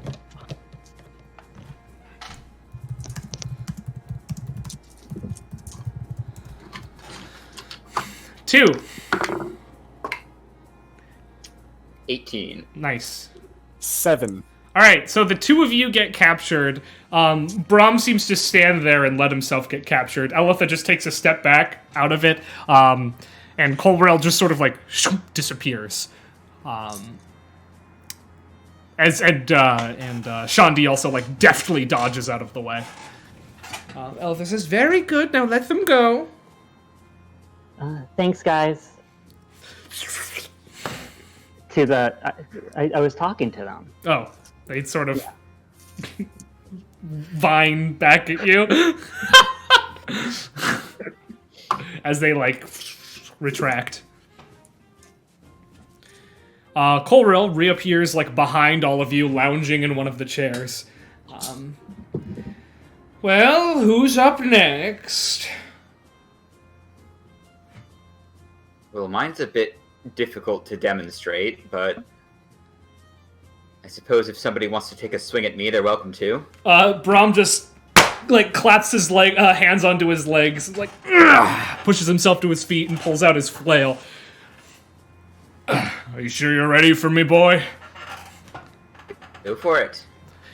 Whoom, and he swings his flail at you. Fuck. That's a 26 to hit. Yeah, that hits. Okay. Die instantly. you might, bud. Okay. I'm gonna say he was holding back a little bit, so you're gonna take half damage from that, which is 8. Okay. 8 points of damage. As the flail just like hits you across the chest and like knocks you backwards. And he stops, looks a little confused, and says, "Is your skill getting hit very well?" I sort of stand up and limping a little bit, but sort of do a 360 with my arm and go, "Not a scratch." And it's true. You see, like, neither him or his clothing has even a dent. There's no blood. There's nothing wrong. He goes, that's why that bastard Resk calls you the ghost, then, eh? Impressive trick. Come here. Oh, okay. He puts his hand on your shoulder, and he lay on hands you back up to full. Cool. Good as new. And he sits back down, crossing his arms. We're still waiting on the, the application, student, and, you. He nods to you, Septon. Well, you know, you kind of stole my thunder. I was gonna heal my buddy there. Kind of got in there first. Yeah, no, I'm, I mean, I could, and he stands up and he, like, sort of cranks his arm again. Could rectify that. No need to hit him. Yeah, no, I can heal people. I'm, alright in a fight. Oh, I can do this. And, Septon vanishes and reappears behind the instructors. Hey. Neat trick! I got some other tricks, but I'm a little nervous to show them off around here. They're not super controlled. We'll work on it. Yeah. I'm sure you'll see at some point. Alright. Now we're just waiting on outside, kid. I come, go, running back in a few minutes later. A piece of bark in my hands. Alright, check this out. Are you gonna eat it?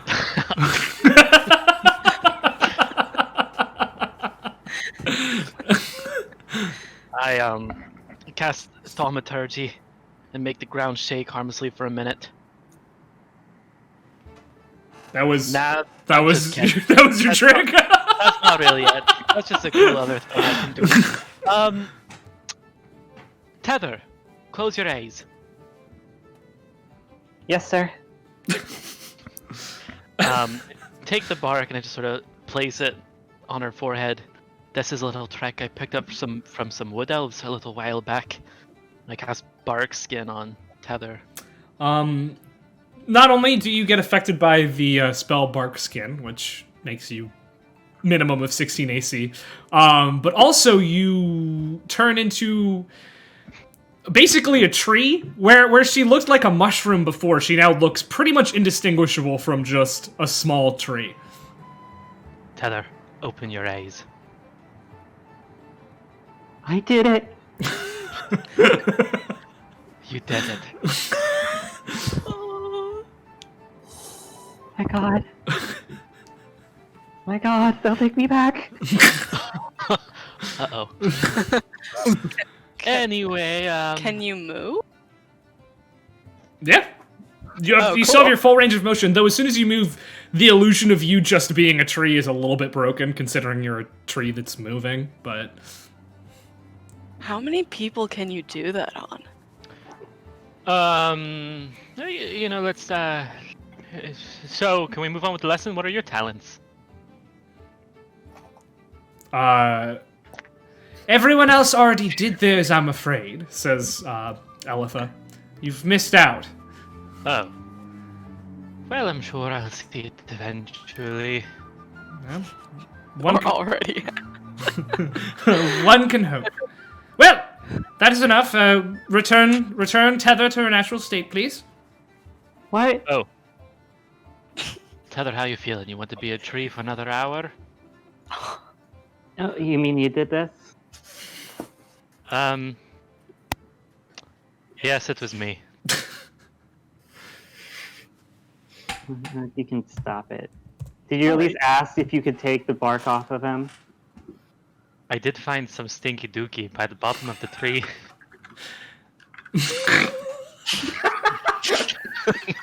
Say stinky dookie again. I know it's not the same as asking, but What do you mean? You just asked him if you can take some bark off. well, I can't speak to trees the way you can. Wait, no one else can speak? Nope, you're the only one I've ever met who can speak to trees. This is one of the reasons you're worthy of this program, Teller. So wait, you guys just like watched me talk to the ground for a while? Yes. I thought you. That's so embarrassing. No, I think it's very cool. Well, Ah, I've met a couple of elves who can speak to like little birds and squirrels and things like that. But I'm working on animals. alright, me too. well, We could practice. Alright. I would ask that you'll take your seats while I explain to you how the academic structure will work here. And she gestures at the seats behind you. Colrill stands up and sort of flaps their wings back over to stand with the rest of the instructors. I'm gonna let you be a tree for the next hour. Thank you. It feels really nice.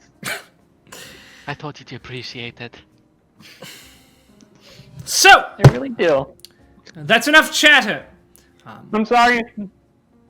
So, the three of us will be your main instructors over the course of the program. And you will each have between 1 to 3 of our main classes each weekday, with the schedule posted each Fantasy Sunday. Sunday. Sunday. There will also be special events such as study trips, guest lecturers, resident experts in co-curricular studies with Failfrit College that will occur sporadically through these 5 years. Starting tomorrow, you will be jumping directly into your bright futures, and tomorrow you'll be getting a taste for each of our classes, one right after the other. Tactics in the sparring arena in the morning, academics in this classroom, in politics in the tower lounge at the top of the tower. Prepare yourselves for the most rigorous academic experience of yours or anyone else's lives. That will be all. And then she just sort of turns on her heel and leaves. Brahm stands up, says, "Why don't you report to the sparring arena at 9 a.m. sharp tomorrow? If you're not there, I'll find you." And he sort of walks out as well. Colrell, at this point, sits down at a chair at the front of the classroom and crosses their legs. It says, "You simply mustn't mind them. They're both, well, stuck in their ways of life, so they don't know how to communicate any other way. Elitha's been involved at the highest levels of academia for hundreds of years, so that's all she knows. And Brahm is a poor soul mired in combat and conflict, so he's not much fun, but both of them are good folks deep down. Myself, on the other hand, much more personable. To that end, do you have any questions about this program, about any of the three of us, or, well, really anything about your new experience here?" They sort of furl their wings down a little bit so they can fit in the chair easier. Why aren't we allowed in the forest? Also, can I go to the forest sometime? Yes, you just need permission from one of us to go to the forest. So, anytime you want to go to the forest, come find me. I'll let Mrs. Lee know you're allowed to go. I don't understand the rule either, but the good Lord Casimir seems to have a very strict way of running things. Cool. Is that your only question? You are a strange sort. It's not every day people see an incubus and not even ask what they are.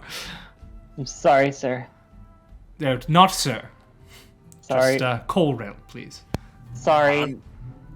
I mean, I'm not from around here, and today I've met, like, a green guy, a mushroom, real short person, that guy, and you, and I'm not sure what's normal around here, so, like, I just kind of assumed you were... That's the thing about the material plane. My Eldrin friend is... Nothing's quite normal. Shandi, can you make a history check for me? Yeah. Shawnee D. Nope. Cancelled the party. Cancel dungeon party. All right. Yeah.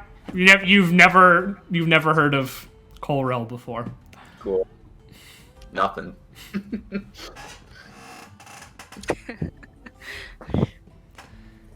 Yeah. Do you have any other questions? I'm a veritable font of answers. I've been in the material plane for around 900 years now, so I could likely explain quite a bit.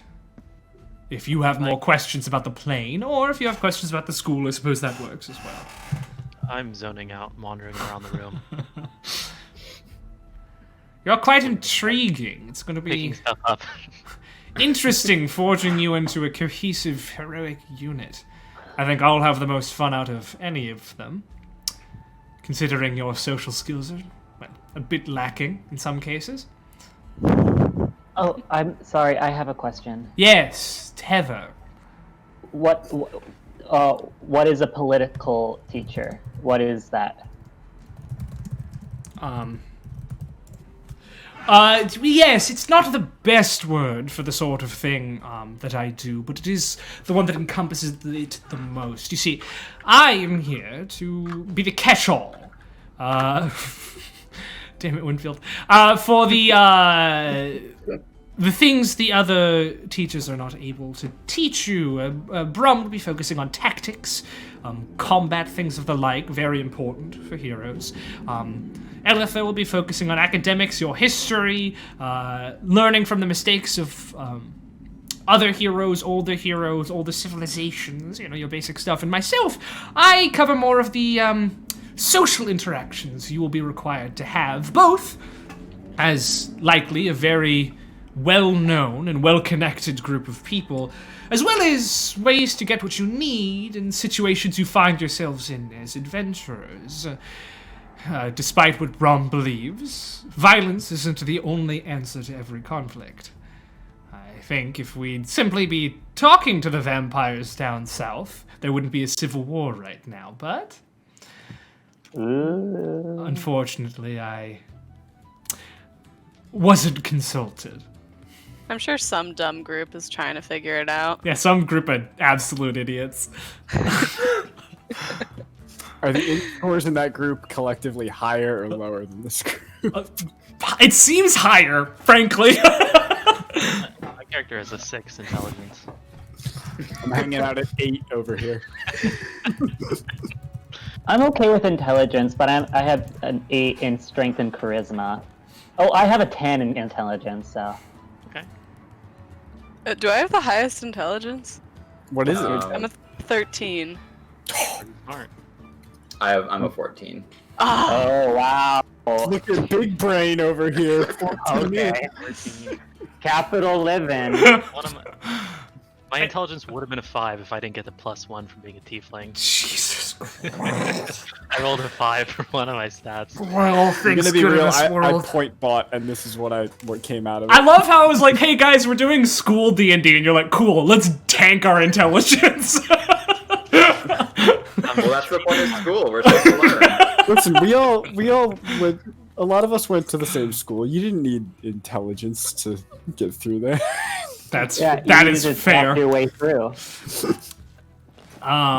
Yes. Any further questions about anything? Why us? Well, for different reasons each, I assume. I wasn't let in on the specifics, nor do, frankly, I care very much. But some of you came on recommendation, and they gesture over to Una. Some of you applied, and they gestured a turn.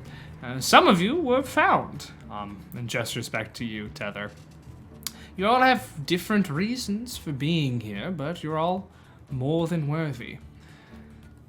And hopefully, worthiness equates into a group of people that are willing to learn, a group of people that are willing to grow, and hopefully actually become the next great group of heroes that this country needs. Brahm has his doubts, and I'd be lying if I said I didn't as well, but I'm carefully optimistic.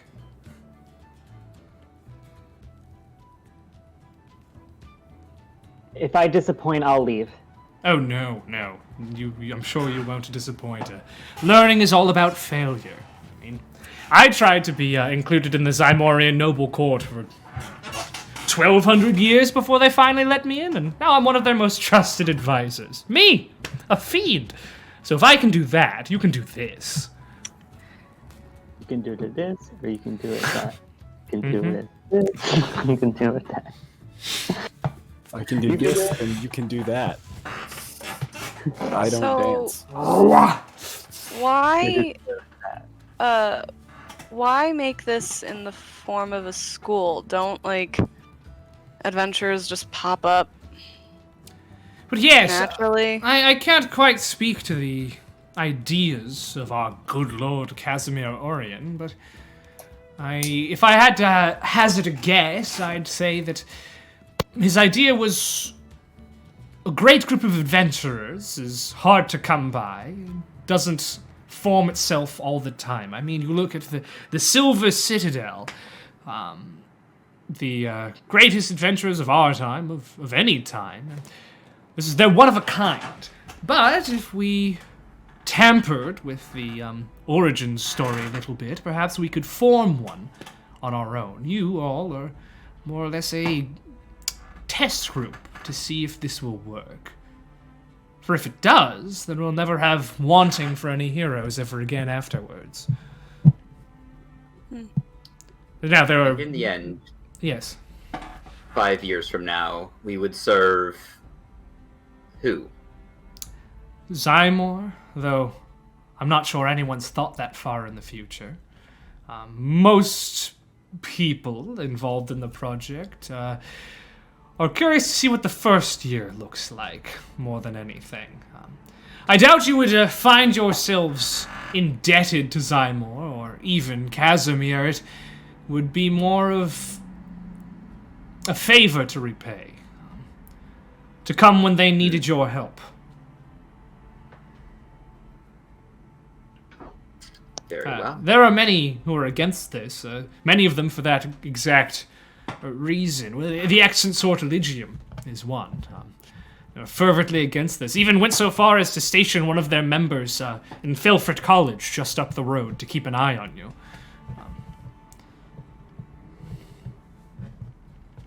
I lean over to turn and say, I don't know any of the words they're saying.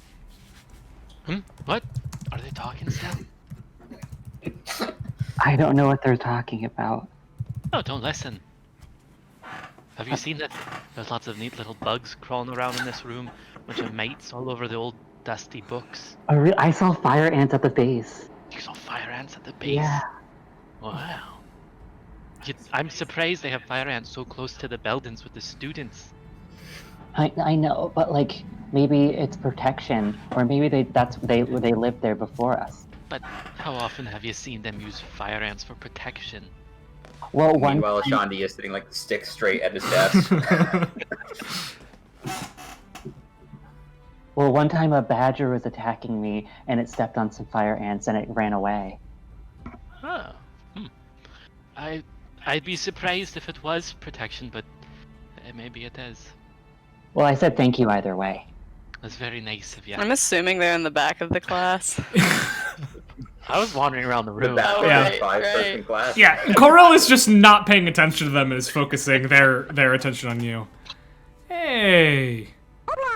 Oh, Ricky, thanks for throwing a gift sub in to No Rhythm 94. Welcome to the party, Dungeon No Rhythm 94. So, Tether, between you and me, I'm not very good at reading. I was never really in one place for too long, so a lot of these books here are looking a little intimidating. I never learned. All right. So I guess writing's not part of school. Well, I've never done school. Yes, me neither. Yeah, we mostly did oral histories and rituals and rite. Can I hear them? Yeah, they're not being quiet. Also, right, the act of cutting down a tree to press into paper seems heinous to me. It does seem particularly greedy to take from the land in such a way. Especially when you can hear them screaming. Yeah. I would agree. I would think that that would be very nightmarish. I mean, like, survival of the fittest, you know?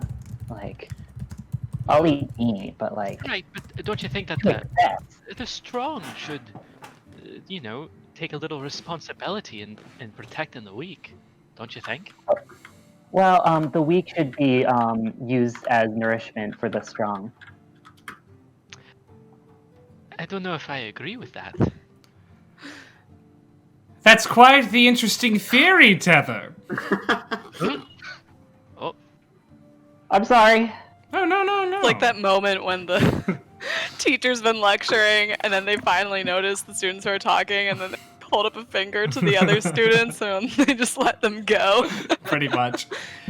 No, it is not a bad idea, though it is one that is quite foreign to most, well, civilized cultures. Where I'm from, that is what we believe as well.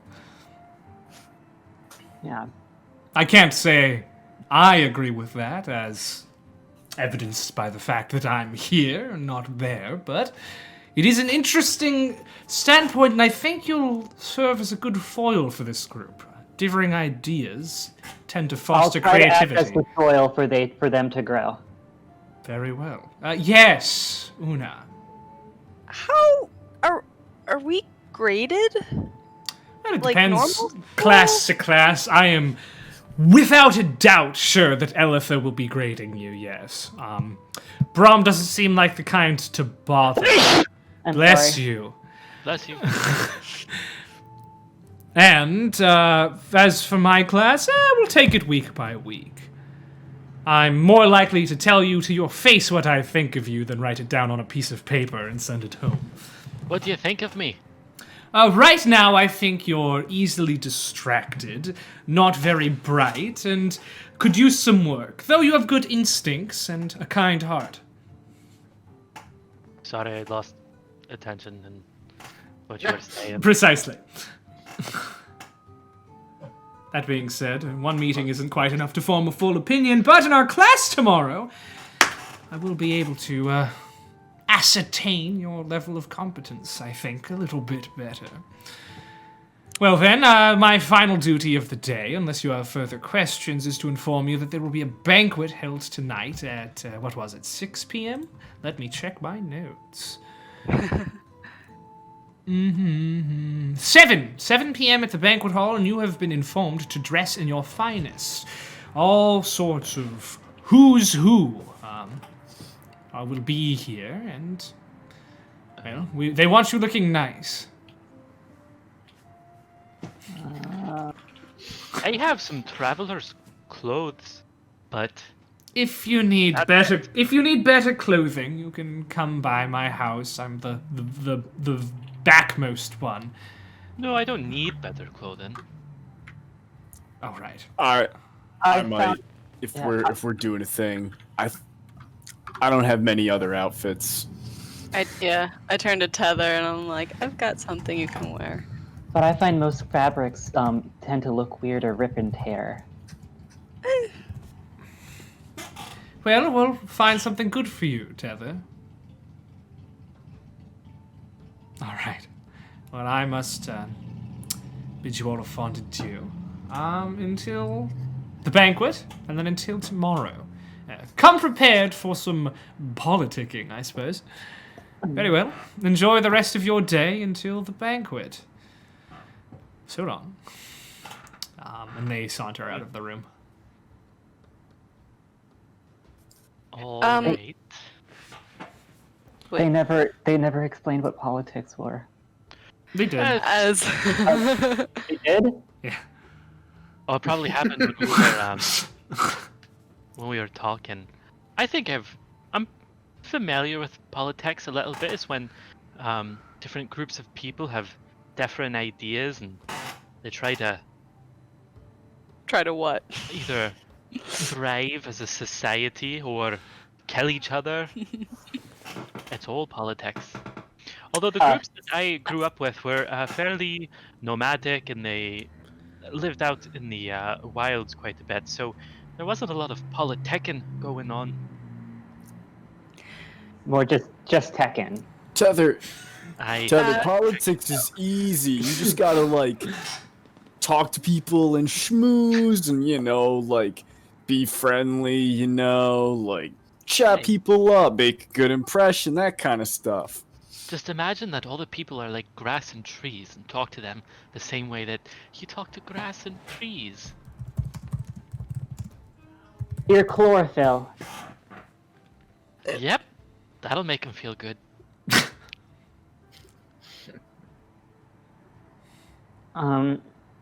Now what? Well, I guess I'm gonna go wash up since they told me to wear my best, and I'm basically already wearing it. So, Yeah, I'm in the same boat. I was thinking maybe ask Colril for some help with that. This is also kind of my best.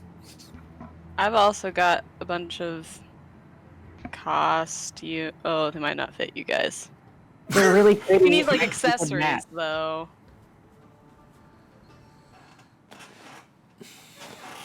No. As I guess the group is meandering, Mhm. I'm gonna try to like squeeze between Turn and Tether and just be like, if you want someone to help you guys learn to read, I can help. well, it's just Teach me to read. Like, I'm not a real teacher by any means, but if I can kind of imagine it could get maybe a little tricky if you can't read at school. Really? How so? Is that a requirement? I mean, There's two of us here. I imagine it would be.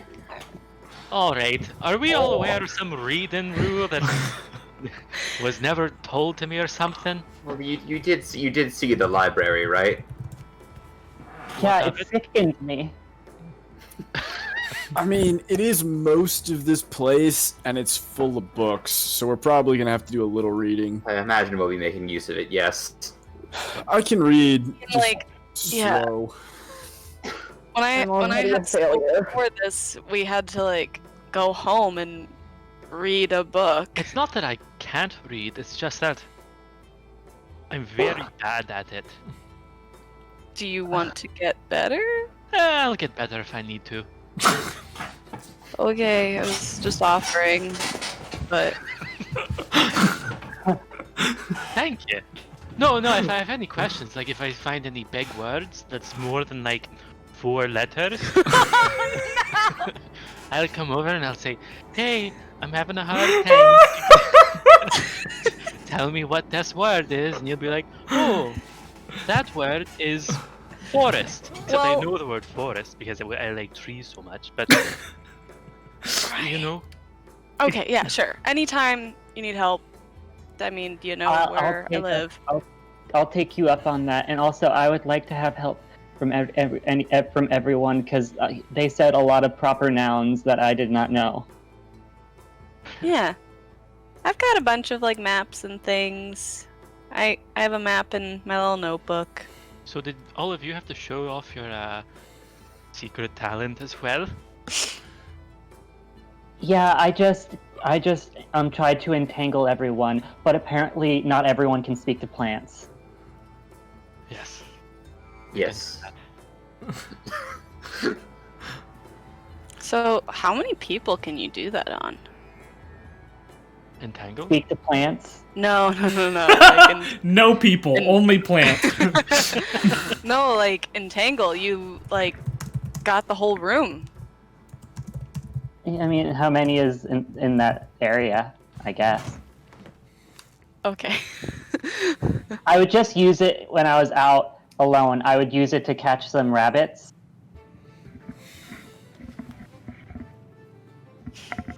I would say thank you for your life, and you may decay, and I would slit the throat and gut.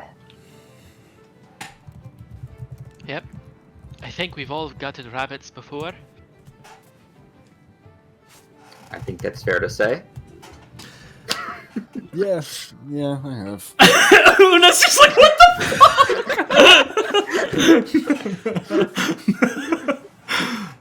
Everybody turns to look at Una. I've cooked rabbit. But you have to catch a rabbit before you can cook it. No. Yeah, Somebody you have to prove else to the rabbit does that you are strong enough to conquer his life. Aye. Well, you could just like buy one. Oh, I suppose you could buy one from the market or something. What? They have Like these a places. meat market. Right. Like you. Right. Yeah. With money. Oh no. Like, what time is it about now? Do we know? 2, 3-ish. Okay. You have like a good chunk of the day to do whatever you want. Tether, don't worry. We'll go over all of this. Roommates. Okay. And to you, Turn, I do have several books that I brought with me if you need to practice before our classes begin. I mean, I appreciate it, but I'm not really interested in practicing unless there's something I'm interested in trying to read. So I think I'll just... If you change your mind, just let me know. Alright, I appreciate it. So what's everyone else's talent? He tangles? She She tangles? she tangles. Sorry. Tangle. She tangles. Dangle. Hey, you met Tether? She tangles. I wish I had tangles. I mean, I can make someone into a tree.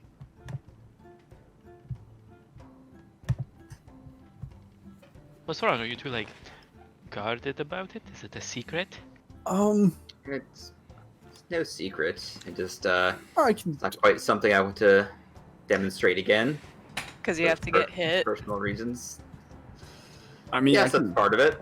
I can heal you back up if you get hit. It's very Nice. useful. No, I can like heal and like do some other stuff. Pretty okay with a sword. I do like a little everything. I can speak into people's minds. The truth comes out. Hold on. What does Turn know? Yeah, exactly.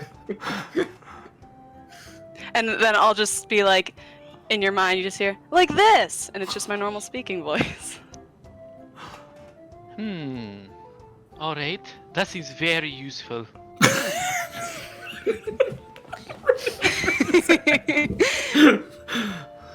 Oh, it is. It is. So, alright. I suppose let's go get dressed. Yeah. If there's anything you guys want to do, anywhere you want to explore, anyone you want to talk to before the banquet, then let me know. If not, we can just jump to banquet. Who wants to go to the forest? I do, but we have to ask permission first. Says who? It's the forest, you just go. They said so. What? You know, the rules. No, Right, you don't. I don't. Listen,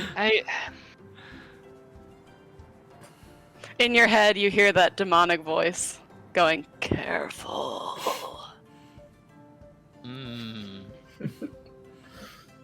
Alright, fine, let's go get dressed. This is not how I pictured it. It's working Interacting great. with anyone. I don't I know about wonder how you long guys. this is gonna go on. I don't know about you guys, but I'm gonna go talk to Colril about getting better clothes. So I'm gonna head over there if anybody wants to come with. Colgate and his bright shiny teeth. What? What? What? Excuse What? me. You make the joke Colrail to Colgate, but you don't make a Haagen-Dazs joke about the Hagen estate. Like, why did you skip that one and go for Mount Everest, dude?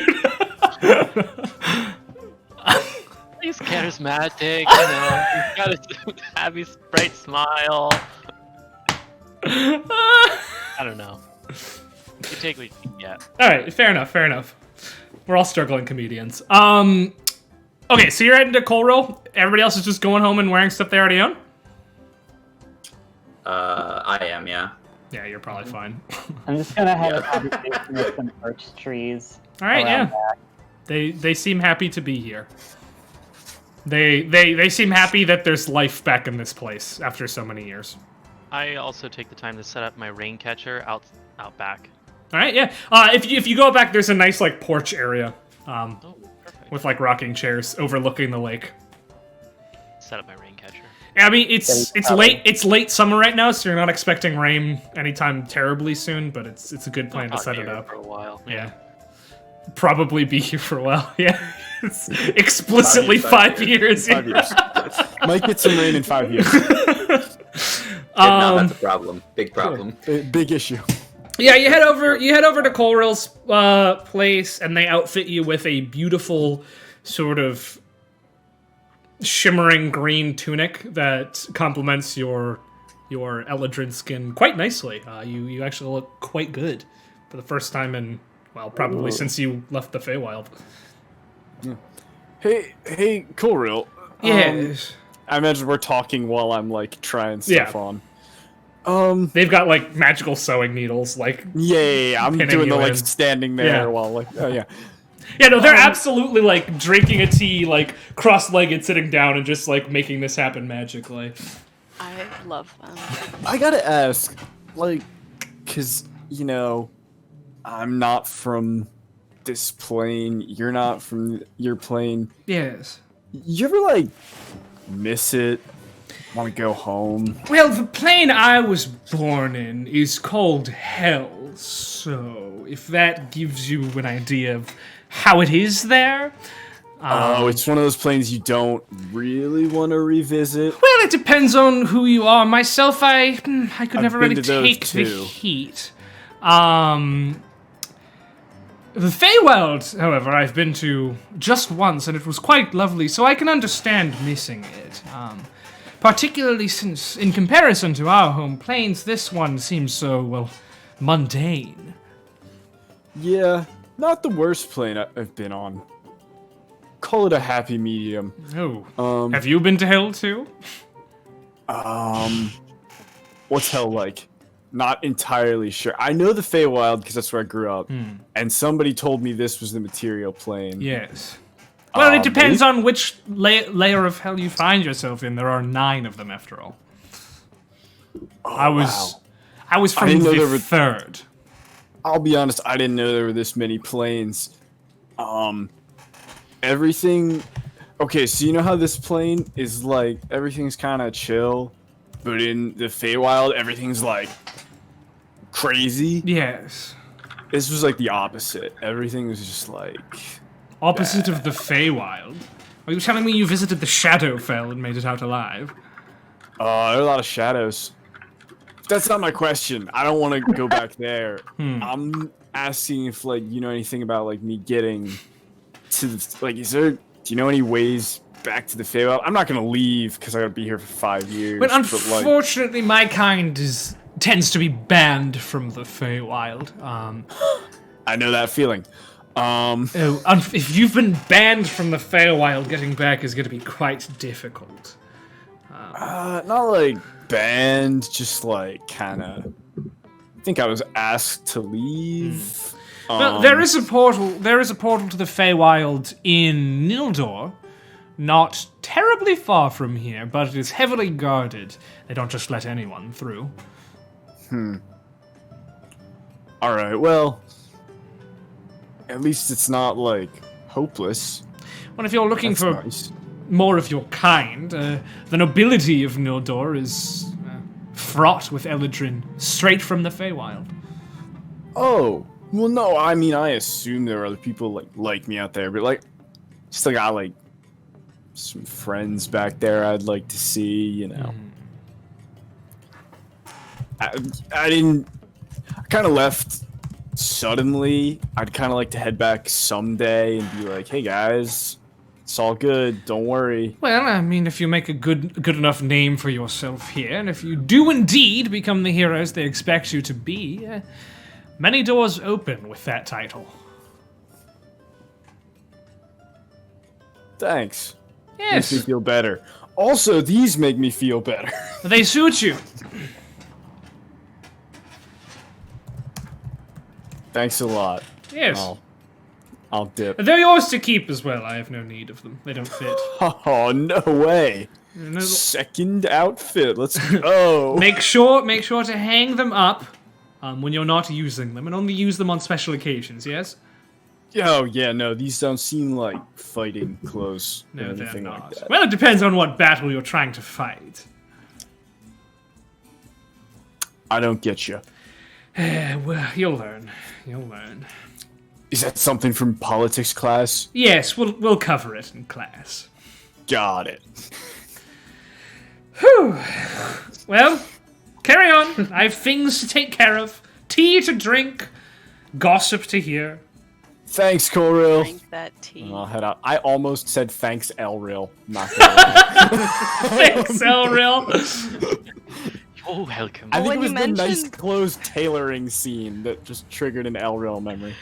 When you mentioned the, I guess the caretaker is a drow. It's just old Elril. Elril in his overalls from like episode Yeah. 1. I forgot about Elril's overalls.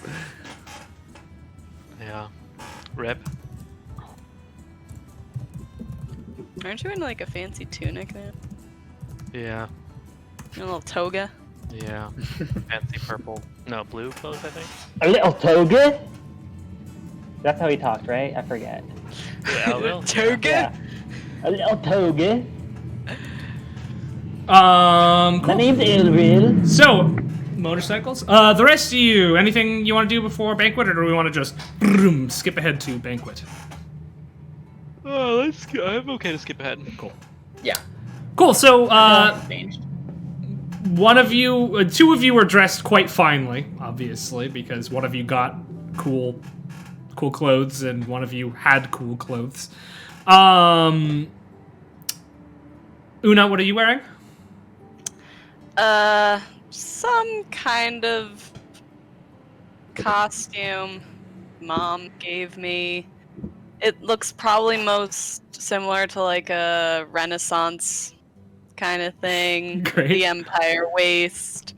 I tried to find one that was more green than orange, but they've all got green and orange. Sure. Yeah. And the other two of you, I assume, are just wearing what you were wearing before. Yes. I'm definitely gonna be like, are you sure? Maybe like an accessory, like a bow on the Just a mushroom. big pink bow. Just a pink bow on top of the mushroom cap. No, like a bow. Like a bow. And I'll like lay out like all the just weird like costume, jewelry, hair accessories. Okay. You've put out costume jewelry? Yeah.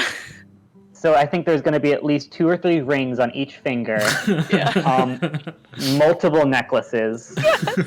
But like there's necklaces around the neck, around like the top here, because it's kind of circlets, yeah. yeah. Like maybe trying to use one as a belt. They have a lot bracelets and bangles Fan art, get on it. Yeah. and clip-ons, clipped-on Yeah. and fingertips. Cool. And Turn, you just washed your armor. Well, I took off my armor and I put on my traveling clothes. And they're wet. Cool. Oh, he's stinky. Stinky boy. Uh-oh! It's been a while since we had a Stinky reference on this. Stinky. That just takes me back to those, like, 4 a.m. nights where I'm Wait, editing a guys. fucking monkey spinning across the screen when one of you says, uh-oh, Stinky. Guys, poop funny. Funny poop. Funny poop. Oh Cool. my God. So, together, this band of interestingly dressed allies, you make your way over towards the banquet hall, and there is a large stream of, as sort of the twilight is dimming, you see a large stream of very well-dressed, what looks to be nobles and scholars, all entering mostly through this portable teleportation setup. Those of you, like, when, Shandi, though you live in the capital, you know that teleportation is the form of public transit there. There's these platforms you can teleport between. They seem to have set up sort of a portable one to invite guests to this banquet. As you approach the building, Mrs. Lee, now dressed in sort of like a black dress with nice grandma pearls on, and golden glasses instead of her silver-framed ones before, says, "Oh, this way, students. I'll show you to your seats. Now, I can see some of you took the note to dress nicely, and I appreciate that. And the rest of you, I'm sure you did your best." Sorry, I was setting up my rain catcher. Very, very well. Let's follow me. And she leads you inside as you sort of skirt your way around these crowd of nobles, and you see inside it's this massive sort of Woods Dining Commons style banquet hall. There's these long tables as well as smaller, more personal tables just scattered throughout.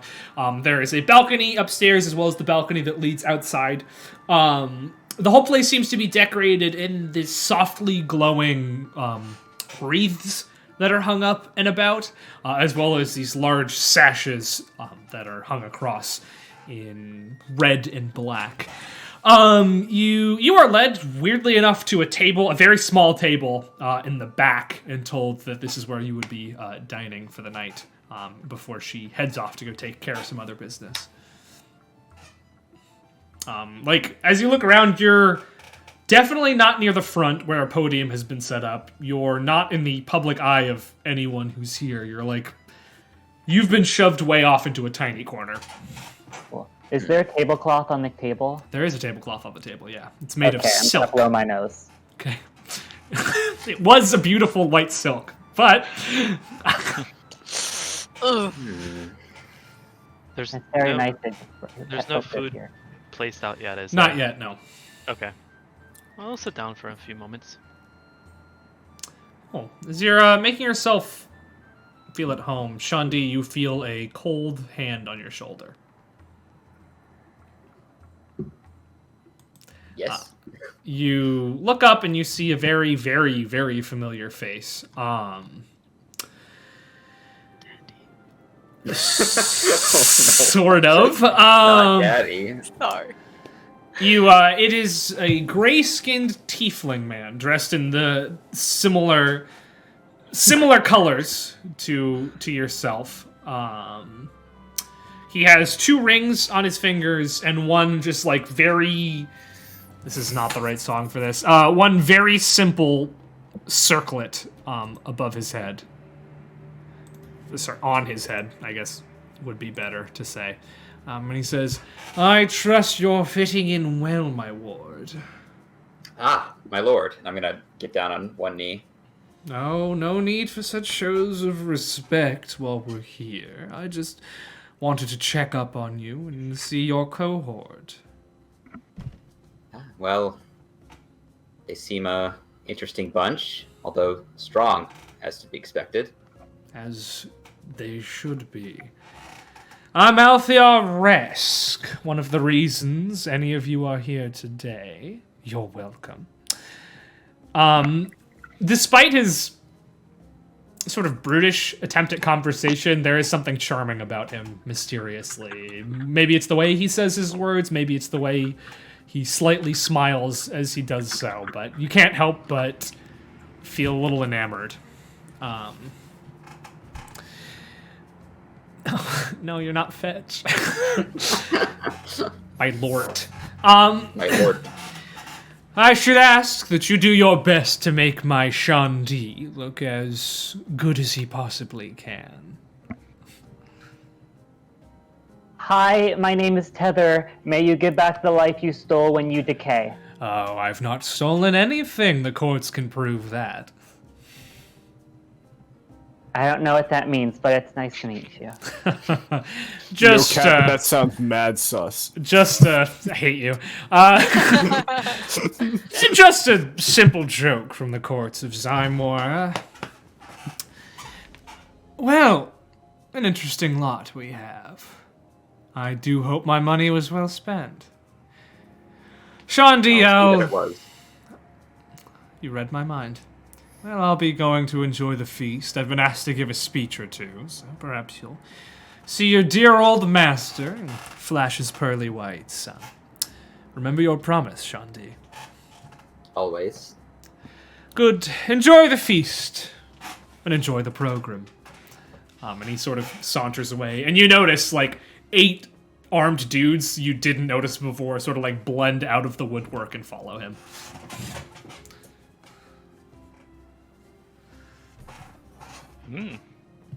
He seems like a pretty important individual. Oh, he is.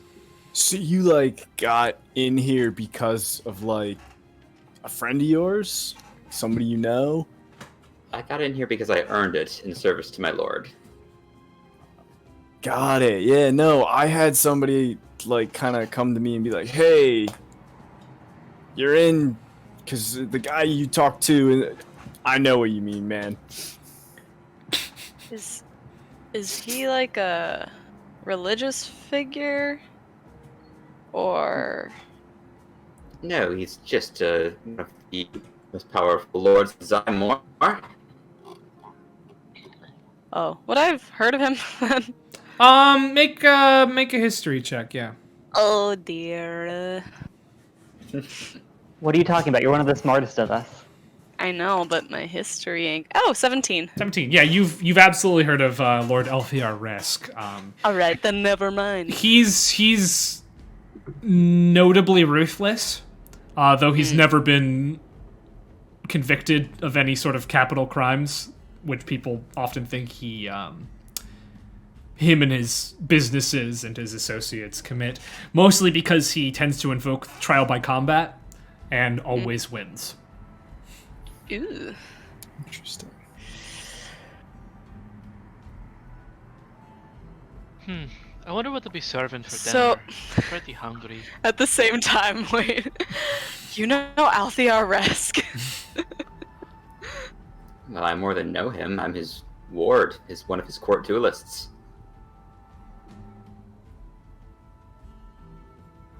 What does that mean? Wow. It means that when somebody has a quarrel with my lord, he sends me to settle the business for him. Oh, you fight people? Yes. How many Fight of is you? fight is a low word for what I do. I engage in duels. Oh, No, you like fight for other people who like can't fight for themselves. I get that. In a way. how many people have you fought so far? Too many to count at this point. Oh. So you must be very good at... How do you fight? What weapons do you have on you? Have you looked at me since I got here? I've been wearing a rapier on my side this whole time. Oh, right. Sorry, my mind tends to wander. Oh, I've noticed that for sure. Mind, body, and soul just tend to wander. My heart lies in the forest beyond. If he could cast astral projection, he would.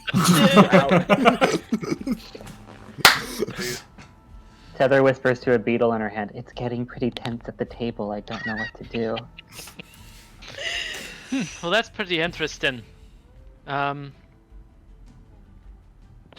I'm so hungry. I haven't eaten all day. And almost as if on cue, food is brought out. Yay! So between you and me, I'm pretty bored of sitting at the table here. So I want to pocket some of the food. Can so I? that- Cool. Eat it as I go and walk around. All right, the food that is served is delicious roast bullet. Very tough meat, very tasty, with a side of decharred red dragoned wheat and a wonderfully fluffy bread roll. Wine is also served, but not to you. Oh. Peter, you're a minor, all right? Not in the game and in real life. Wait, come back. You have like what? It's only like 2 more months. I have negative, like 5 years. Dude, you're 16 soon. Yeah. Oh my! Stop lowering my age every time you say Once you get your permit, I won't have to drive you around everywhere.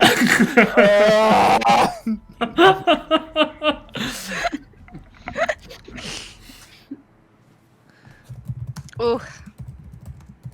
Cool. Just missed my train confirms that Peter can't drink. I don't know who that is, but Sounds agreed. like sounds like Operation Steal Some Wine for the Table is a go. Are you gonna? Yeah. I mean, as the festivities are fully in swing, and it's just stuffy speech after stuffy speech by people you don't recognize. Can I like look around to see where there might be like a unattended bottle? There's bottles on every table, but most of the tables are jam-packed, though you do see where the door to the kitchen is. Yeah, no, I'm gonna see if I can sneak on over there during one of the more boring speeches. All right, make Although I a... assume to Septon, they're all pretty fucking boring. To all of you, including you rule followers, they're very boring. Just like lofty, idealistic speeches pretty much about nothing. But it'd be like, us together, we will create a brighter future, while no one even references you, the quote-unquote future that they're talking about. This event seems to have been thrown simply for vanity's purposes, but the one thing you do notice before we'll get to the thing that you want to do is... Tether, you recognize Casimir Orion, the founder and funder of the program. He's a smiling, older, half-elven man with white hair and well-tailored sideburns, dressed in understated yet clearly expensive clothing. He is sitting at a table behind the podium, just sort of like silently smiling at the whole event, looking over at you all every now and again with a knowing glance. So, Turn, you're just taking a wander, just looking around. I'm looking for the table of people who look the most interesting. Okay. Make, I guess, an investigation check. And you're sneaking away, Septon, so make a stealth check. I rolled a 4. Turn, nobody looks interesting here. They're all just richly dressed rich people getting wine drunk. I rolled a Literally 7 your ogre. on that stealth. Cool. All right. So you start sneaking towards the kitchen, and it's weird. Nobody has caught you. You're just walking in until you feel a hand on like the scruff of your back or your shirt. Yeah, just like grabbing you, not like pulling you or lifting you up, just grabbing you. Yoink. I'm gonna turn and see who it is. You see in front of you one of the what it seems to be waitstaff. She is a half-elven woman, brown hair tied up in a ponytail. She looks probably 24, 25 human years. And she's sort of smirking at you. Oh, hey, I was just looking for the bathroom. You know where I can find it? Chef told me to look out for the students trying to sneak some wine. You know full well the bathroom isn't in the kitchen. Let me roll a deception check there? Come on. That's what she says first. You can make a deception check now if you want. Alright. Nat 20 Oh, I hate you, plus dude. 5. All right, so in the middle of her discussion, in the middle of what she was saying, she's like, oh. I'm sorry, the chef is distrustful, and I want to keep my job, so I have to be, No, I get that. Yeah, bathroom's over there. And she lets you go, but just, like, sort of crosses her arms and waits. I'm gonna head off to the bathroom so as not to get in any deeper shit. She chuckles a little bit and leaves.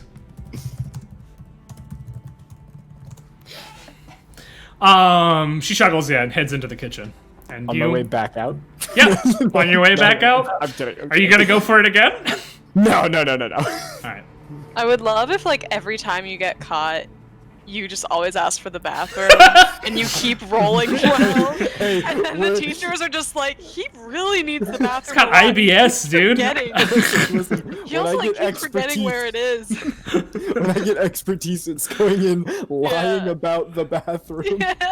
Listen, in the 3 hours we've played this game, the bathroom has been brought up 100 more times than I expected it would be.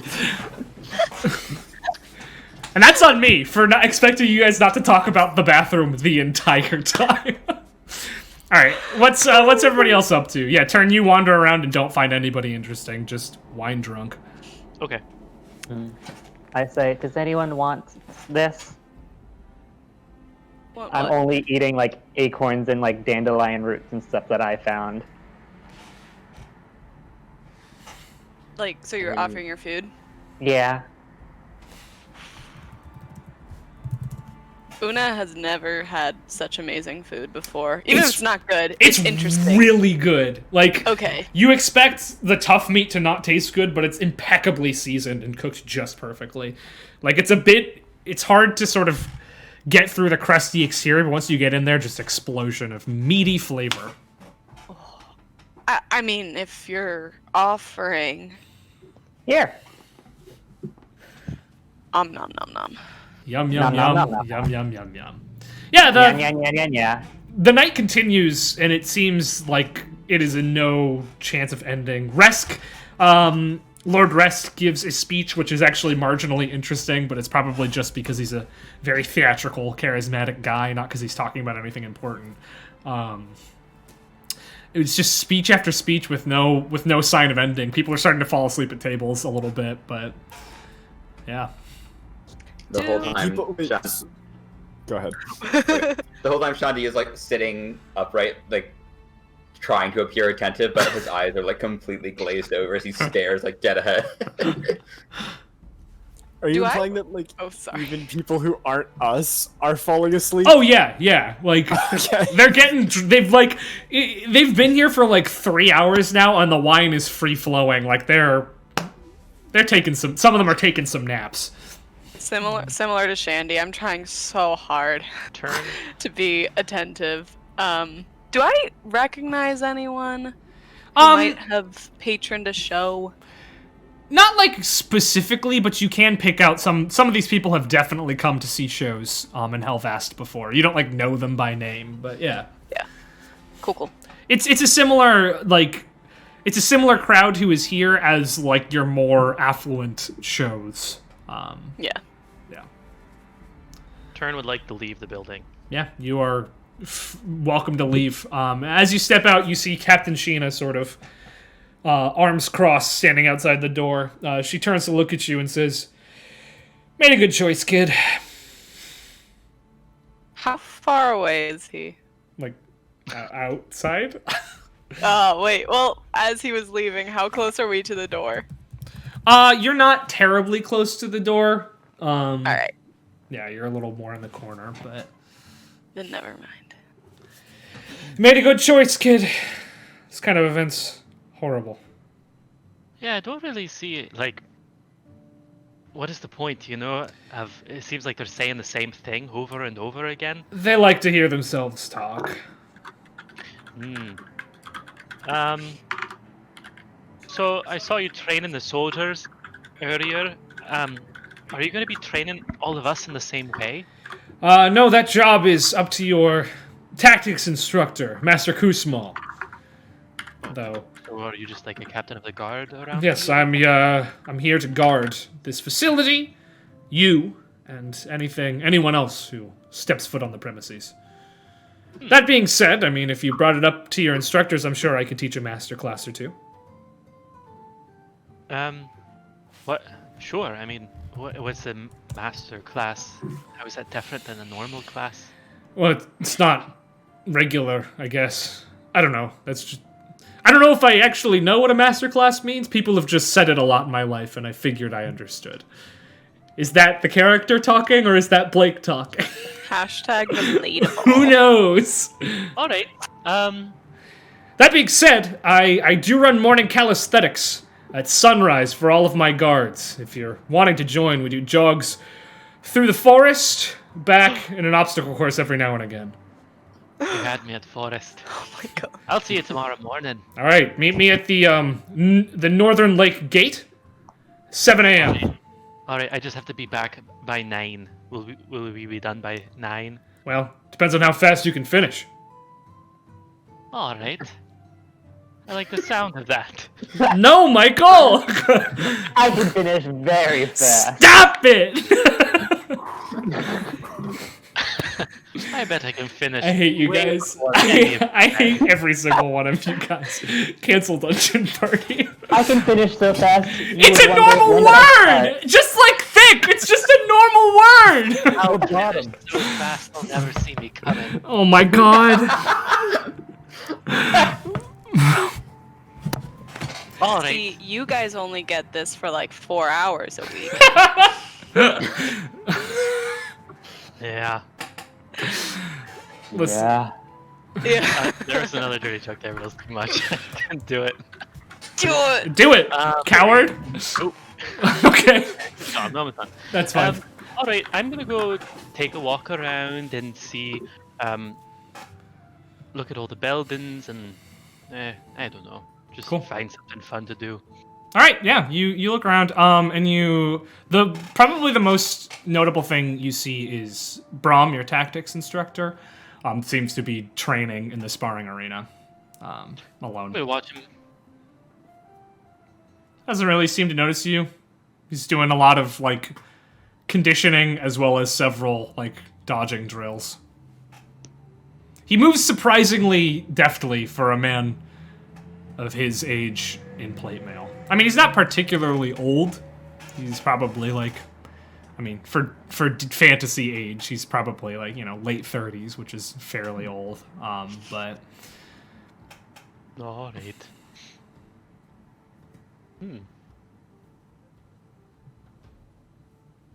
But yeah, he's deft.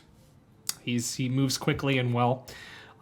Every now and again, he stops to offer a prayer. It seems, but Wait, did you say deft or deaf? deft. Okay. They're up to their shenanigans again. Are they doing that thing? Stop spying on me. I wasn't pointed at you this time.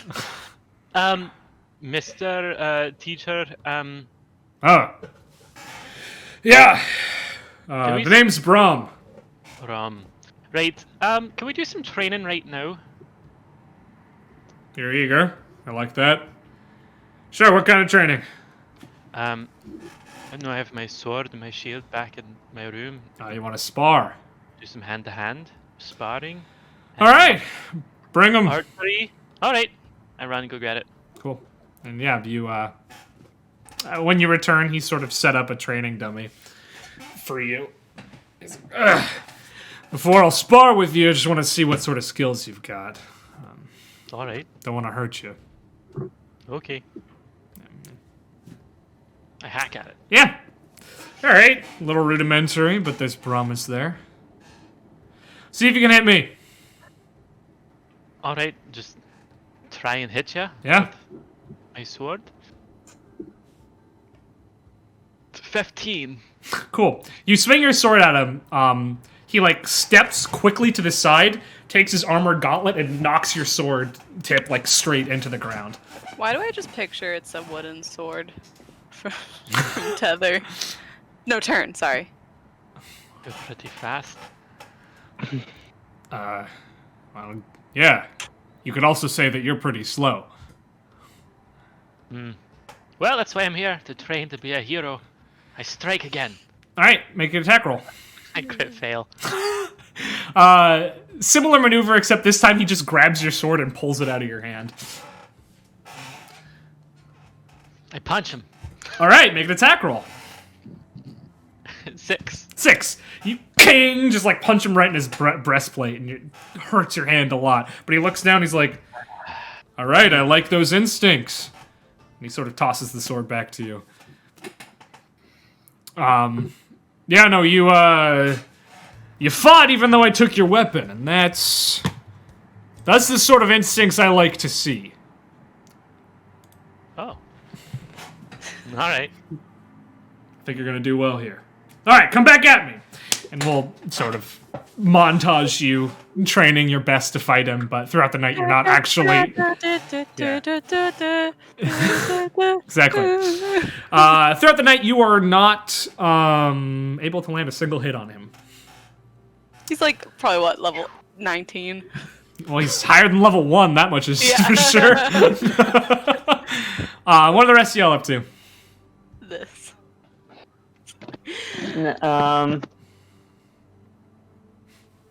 I'm just gonna keep whispering. What does that mean? What does that mean? What does that mean? Oh, what does that mean? And I'm like trying to explain from my knowledge in the court like what everything means. Yeah.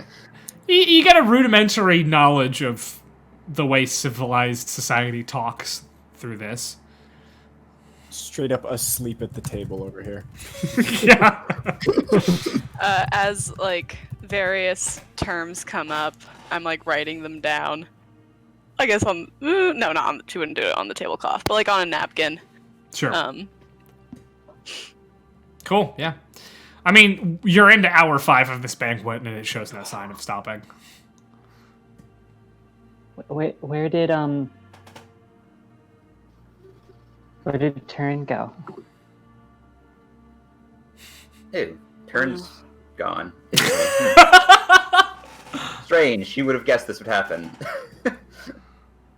Wait, was that an option? No. Was it? They didn't tell us we had to stay. It's a dinner and I'm done eating. I mean, they were making a big deal about the banquet that we have to go to, so I'm assuming go to for the entirety of the banquet. Well, Shandy just explained to me that a banquet is a place where you serve food, and we've been served food. Right, but there are other I said among other things. Maybe it's like another test. Like, see how long we can survive. Survive was the wrong word for that, but... Can I poke Septon? Yep. You get a weirdly squishy poke to your side. We're in this together, bud. Septon, this is still going on? How long was that out? A while, a couple hours. Turn is gone, and we're discussing whether or not we allowed to leave? had to stay. Oh, wait, I guys, think because we ate the food at the banquet, we're done. I'm gonna be honest. I started poking around. They got kind of mad at me. What's up?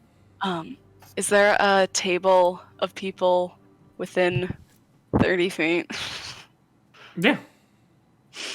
So I'm gonna find the most bored-looking one. Mm-hmm.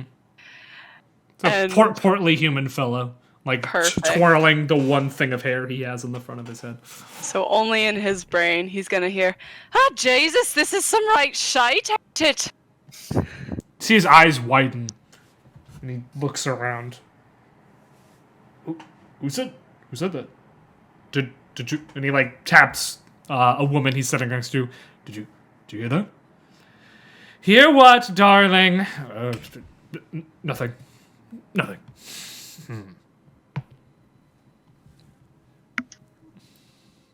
Just now, suddenly very suspicious.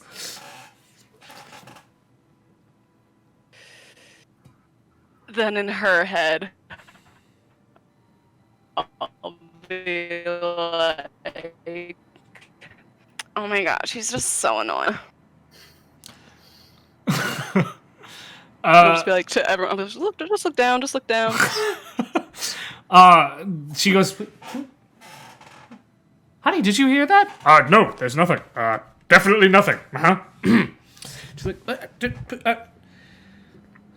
huh. Now they're both on edge, but not willing to admit it to each other. Perfect. And then I'll just kind of sit back and be like, all right, I had my fun. We should go. Can we go?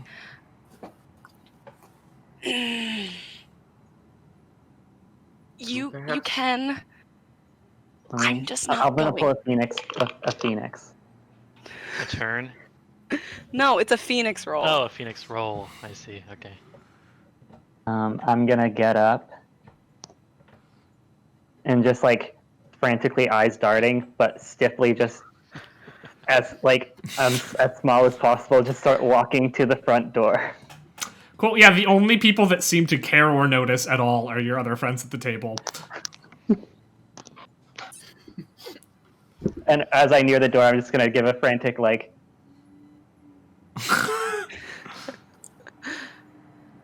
And I'll walk out because I like following rules, but this is torture. You take a step out, and you immediately come face to face with the captain of the guard, who's standing there, arms crossed.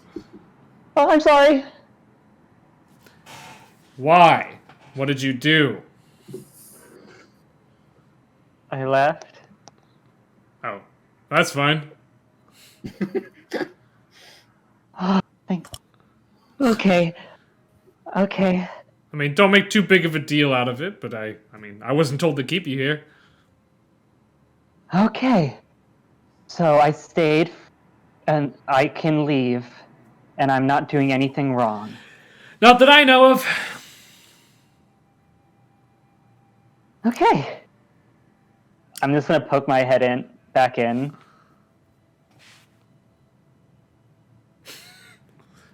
What do you do? Doing a thumbs up. Student, what are you doing? I was told that this means everything's okay. It does, but why are you doing it into this rich banquet hall? Hey, listen, you gotta be in or out here. I'm out. Alright, then move along. Can I go anywhere? Yeah, I mean, I don't really care. Well, you can't go into the facilities unless you have permission, but your house is there. I mean, go look at the lake, do whatever you want. Okay, I'm not gonna go into any of the facilities. Good.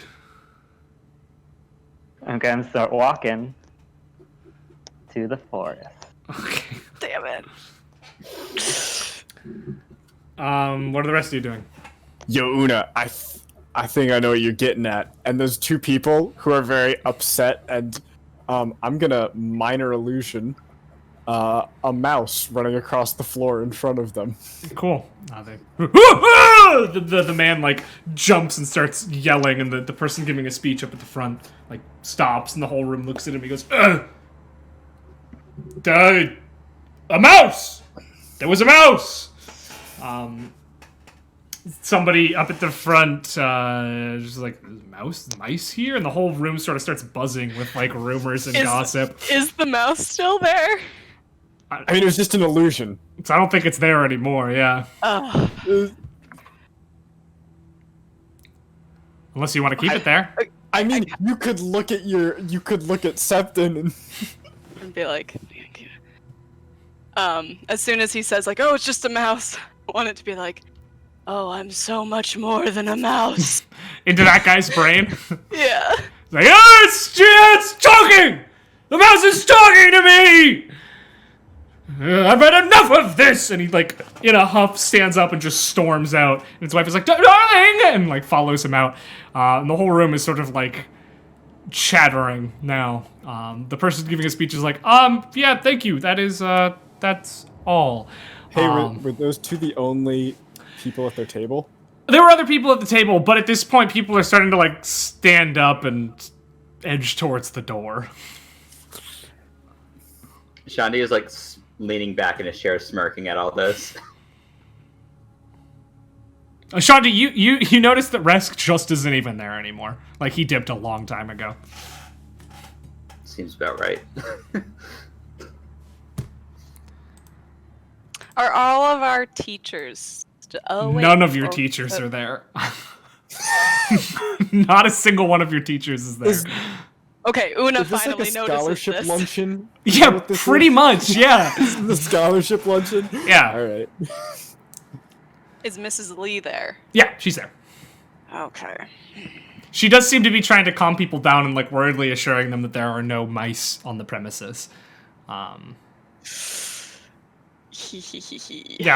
all the structure of the banquet has at this point absolutely broken down, and people are like beginning to leave and break off into smaller groups and talk to each other worriedly. Has there been dessert? Nope. Is there gonna be dessert? You guess probably not, considering how many hours it's been.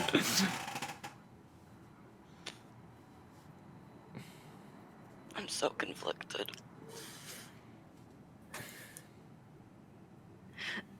Shandy, actually, out of curiosity, did your oh my gosh, I think it's Shandi, by the way. Shandy? Not like Did I say not did I like say Shandy? the summer ale. Like a summer Having a candy. shandy. Shandy, got it. So I don't know about everyone else, as it's just Septon and Yeah. now, but It's just Septon Were and you- Shandi. were you told much about this place? No, I wasn't told much at all, other than that I was selected and that I would be coming here and joining the program.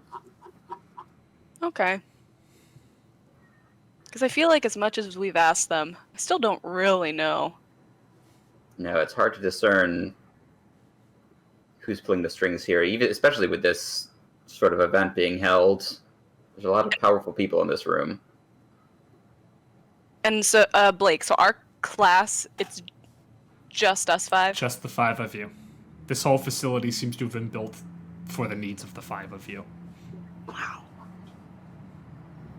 Just because, like, don't get me wrong, we're like, yeah, our powers are cool, I guess. If you want to call them powers. But this is a lot for just us. You guys also know that, like, noticed that, like, we got here, and then they were like, so what are your powers? Which, like, I don't know. Seems kind of weird.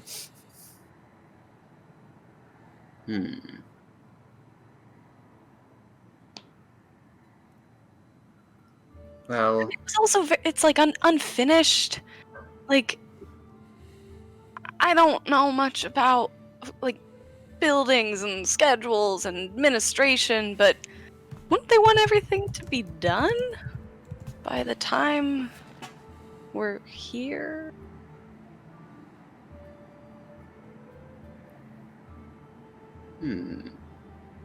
you both raise excellent points. I suppose some of our questions may be answered as we partake in classes, but it's worth keeping an open mind.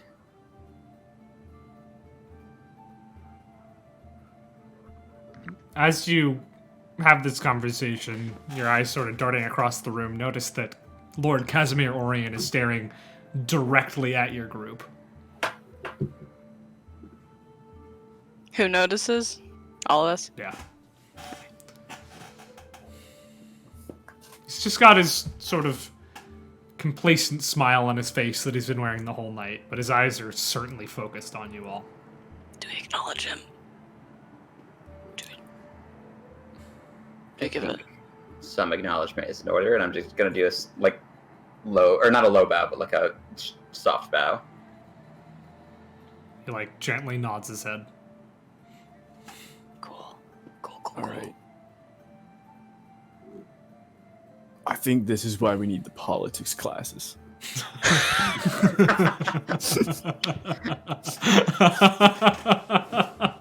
At this point, people are sort of filing out. It seems as though that ruckus has sort of marked the end of the unendable banquet. And people are leaving. And as they pass you, you hear some of them talking with excitement about the program, but a lot of them being like, what sort of place is this? And with rats infesting the place? I don't know. I had my doubts before, but now I'm even less sure. Mixed opinions about the program. Oh, they're gonna as you yank leave. funding. Because of a mouse that 2 people saw. You're gonna lose your arts and crafts class, guys. Oh, It's no. always the arts. It's always the Always arts the that arts. goes first. Were there gonna be arts and crafts? One. Not anymore. Alright. So, I think we should find the other two. I mean, Yeah, or let's like, bounce. Cool. You head on out. All right, Tether. You go towards the lake where the forest is. And Yeah.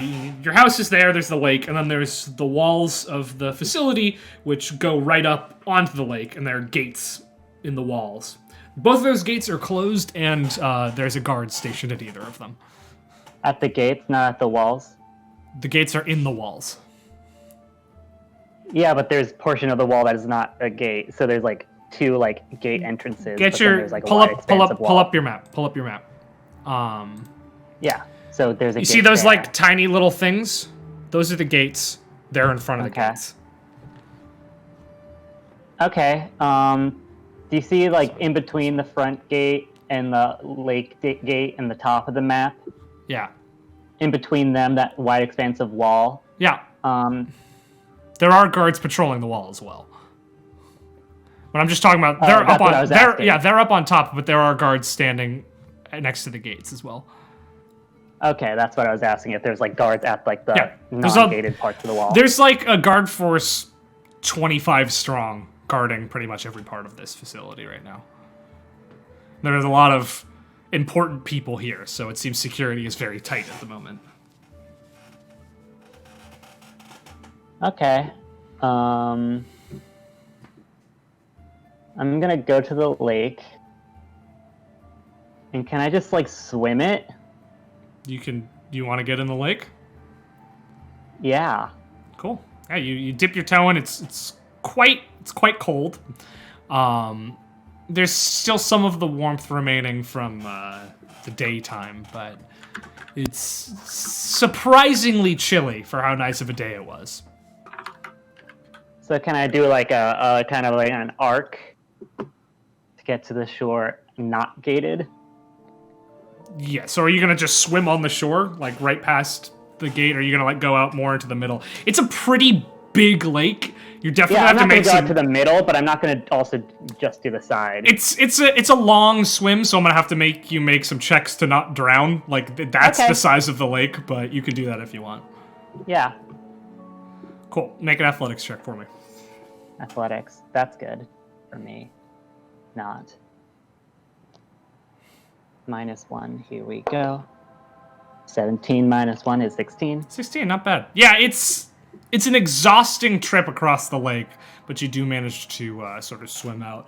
Though, as you get to like the deepest, you're not going straight out and across, but as you get to like the deepest part of your arc, you do feel that weird feeling. You know when you're swimming and you're like, there's something under me.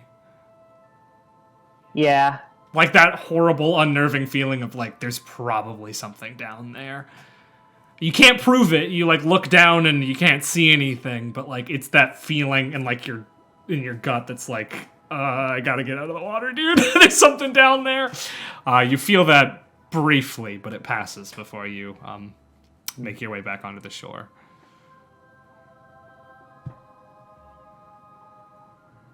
Cool, I'm gonna catch my breath. Yeah, you're very winded for sure, but made it across. And I'm going to that forest, baby. All right. It's likely around this time that the rest of you run into Turn, who is coming back a little bit more bruised and definitely a lot more sweaty than he was the last time you saw him. Whew. Oh, hey, is the banquet over? More or less. I was Or I should say, Una saw to that. Oh, great! You gave a speech, Una. Muted. Muted and recorded. All right. I said yeah. Oh. No, I heard. Yeah, I heard. Yeah. I didn't. So, I was just training with the new combat instructor, and woo. Your voice is a mix between Pippin and fucking Nadja from What We Do in the Shadows, and it's incredible. I don't know where it'll probably be a totally different next session. We'll see what happens. It's on a walking tour of Scotland. It'll settle in at some point, but yeah. Yeah, didn't hit them all night, so I think tomorrow morning we're in for quite a great class. I'm doing calisthenics at 7, just 2 hours before the class starts. Does anyone want to join me? Yeah. I'll be otherwise occupied, but do enjoy. Yeah, it's gonna be a no from me. Just say masturbating. Well, we share. I'll be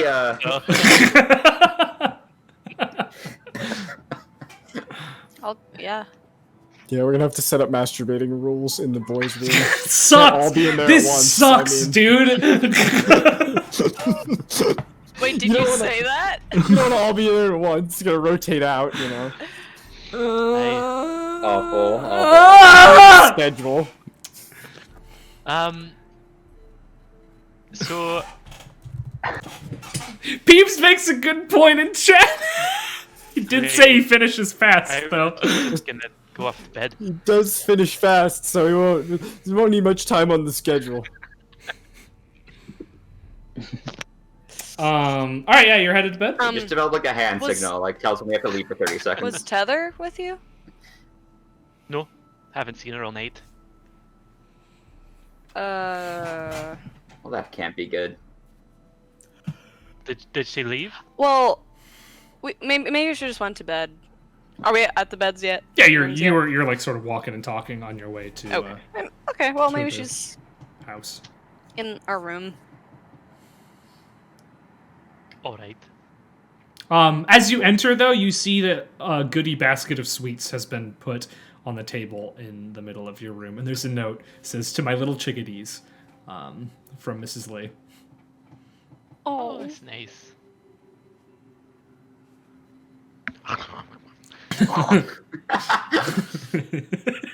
Doesn't unwrap. Oh. Tether? Tether? Tether, you're in there. Gung, gung, gung, gung, gung. I mean, I'm in the room. Is Tether in there? No. All right. Should we go find her?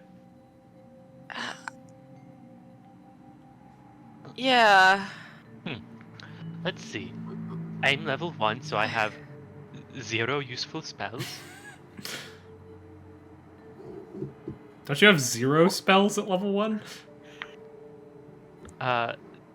Tieflings get thaumaturgy. Okay, sorry. My bad. Do you have Hellish Rebuke as well? If you no, get I don't attacked? get that until level 3. 3. Oh, 3. right. Okay. 'Cause we started at level 3 last time. Can I get everyone's passive perceptions really quick? Hell yeah, 11. Okay, 17. nice, 16. nice. 11. Okay, Sorry. 10, just 10 plus your perception mod. Yeah, 13. Okay, so Tether and Una, in your separate areas, you both hear it. No one else does. There is a beautiful tenor voice singing a soft and airy melody coming from the woods. It begins very faintly, grows a little bit stronger, and then gets faint once more.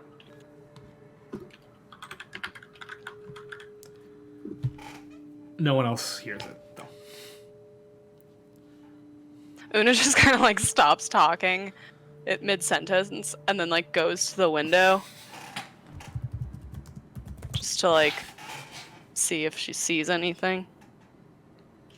Make a, Do the make a windows- perception check, actually. Do the windows face the woods? The windows maybe? the windows face the lake into the woods, yeah. Oh, how convenient. Perception. I did specifically write that. Natural 20! You don't see anything weird except for Tether walking into the woods.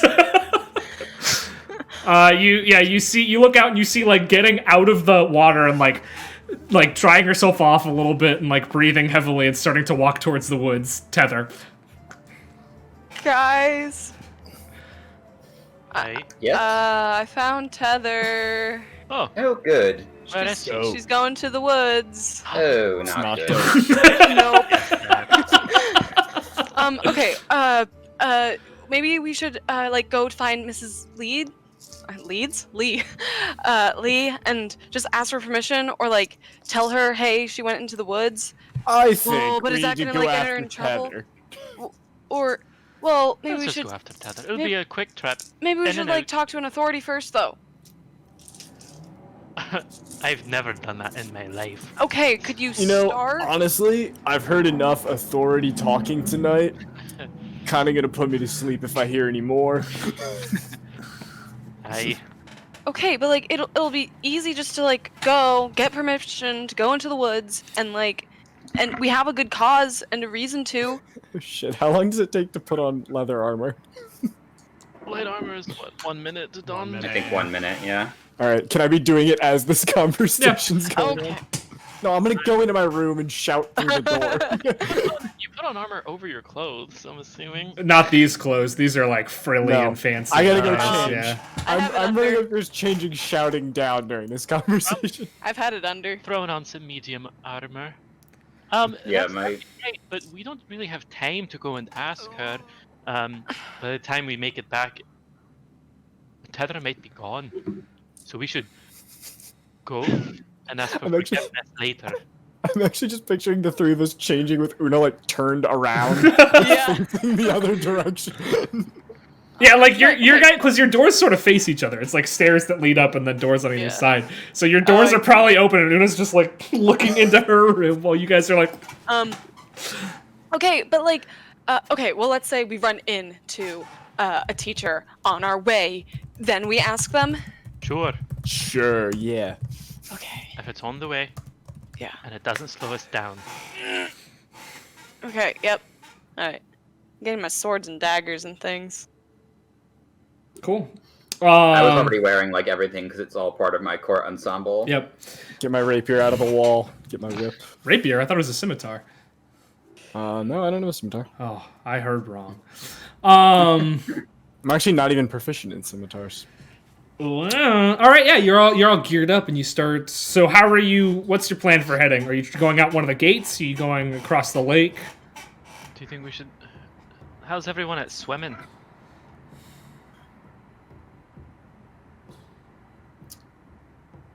Oh wait, I live by the Uh, coast. depends. Yeah.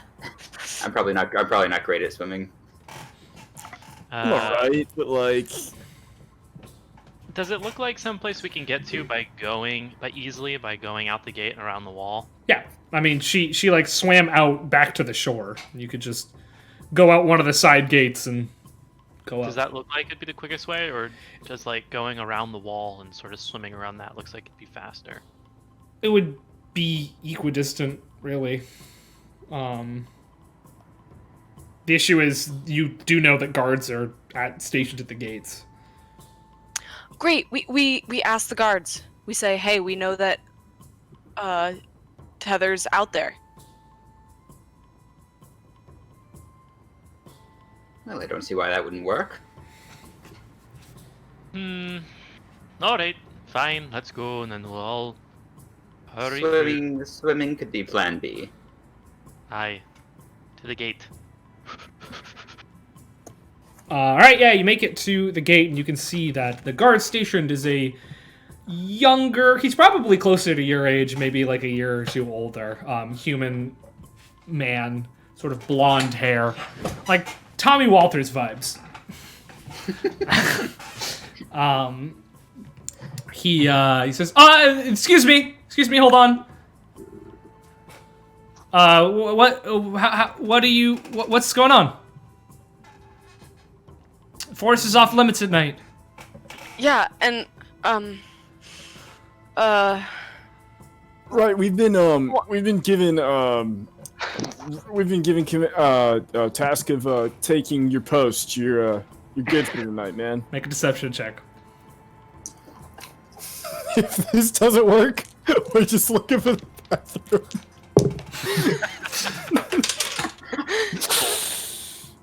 10.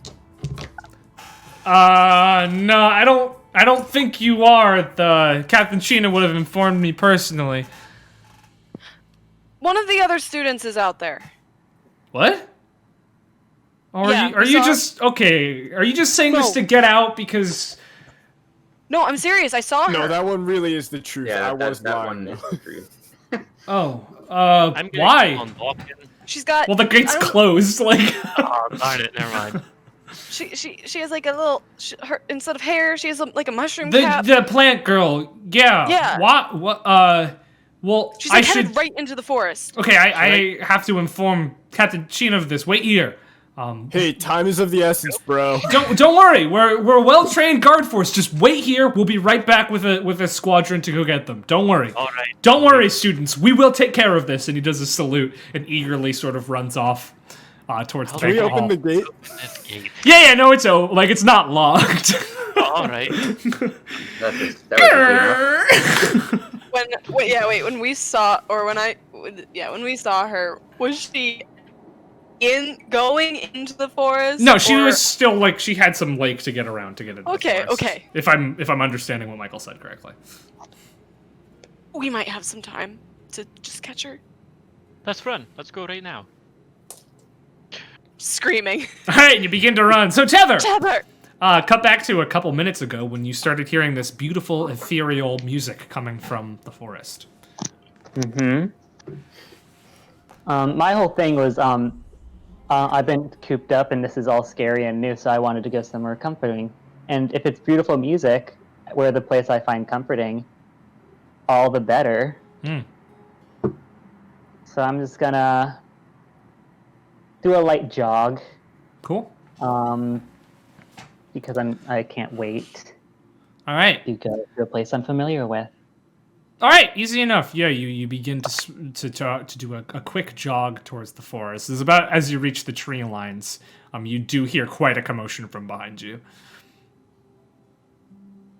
Okay, that's gonna scare me, and I'm going to climb up a tree. All right, so you guys, as you're running towards her, see her like freeze and then start climbing a tree. And my climbing speed is my walking speed, so I can climb very fast. No. Tether. Quickly and adeptly. Tether, it's us. Can- Oh, hi. Just like halfway up a tree. Yeah, you can see like my kind of two long fingers kind of like twist into the bark. Oh, that's cool. The three boys though, as you approach, you also start beginning to hear this beautiful song. Ew. Is someone singing? It's a Oh, yeah, I beautiful high tenor voice just ethereally drifting over the night. Tenor. I'm gonna say to the tree I'm climbing, I'm sorry I climbed you without permission. Do you know what who's singing? The tree remains willfully silent. It's not that it can't understand you. It just I know, it doesn't just doesn't answer. want to talk. Yeah. Don't I like get that. Don't like that.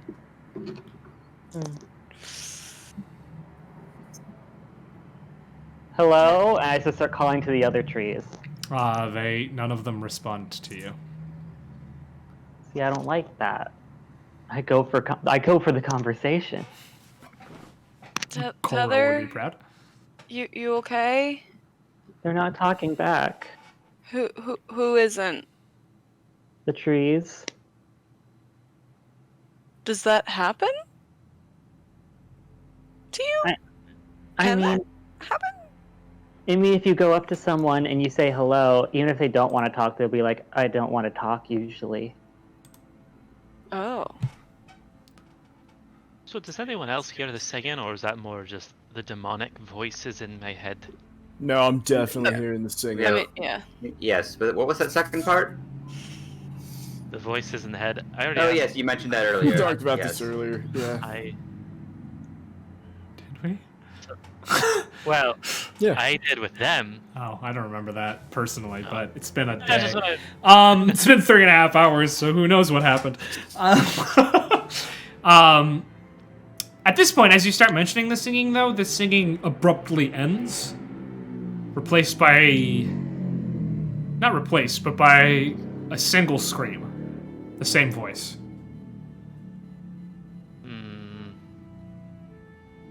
Yo, we gotta go see what's going on. No. Yeah, I agree. worrying. Find it. We gotta help whoever just screamed. I want to start looking for tracks. Alright, make a survival check. Hey. What if this is our first test? Or third, second. third. I love this idiot himbo. He's so good. Is We it a are in the test? forest, right? Yeah, you're in the forest. All right, so 15 survival. 15 survival. While you don't see any, like, people prints, you do notice the animal footprints in the area do trend in one direction, into the heart of these woods. I don't know how annoying this is for you as a DM, but I do know the exact number, sizes, and how long ago they passed through the area. Yeah, pack of deer, probably 10-ish deer. Large, because that's what deer are. Yeah. Deer. Several rabbits, like 7-8 rabbits. And you can also, there's sort of bird droppings, like 5 or 6 birds that were around here recently, like as late as nightfall, but have since gone inwards. Looks like something's drawing all the creatures this way. They could be hurting the Maybe the trees as singing? well. Well, should we follow these tracks? Yeah. All right, All right, who's leading the way? I'll lead the way. Cool. Are you just walking, or are you doing stealth? Like, what's the plan here? I mean, I could move stealthily. But stealth would slow everyone else down. Yeah. Does your ranger thing not apply to your whole group, or is that revised ranger? No, so the ranger thing makes it so that if we're traveling for an hour or more through difficult terrain, it doesn't slow my group Cool. down. Cool. And it means I can move stealthily at full pace, but not full party. Cool. I also can't become lost except by magical means. Sounds and good. I'm alert to danger even if I'm engaged in another activity. Awesome. That's Ranger. cool. All right, you're leading the way. All right. I'll just keep tracking, I guess, and keep my eyes Yeah. open. You take probably about 5 minutes into the woods before you start noticing some more disturbing things with that survival check. You notice that the tracks all went in this direction, but you can notice you also see many tracks running away in opposite directions, more fresh tracks.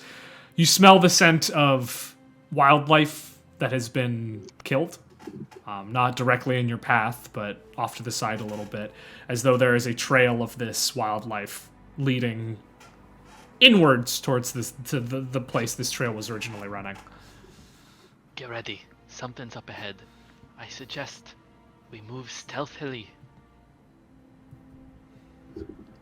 Okay. Very well. Who needs the most help?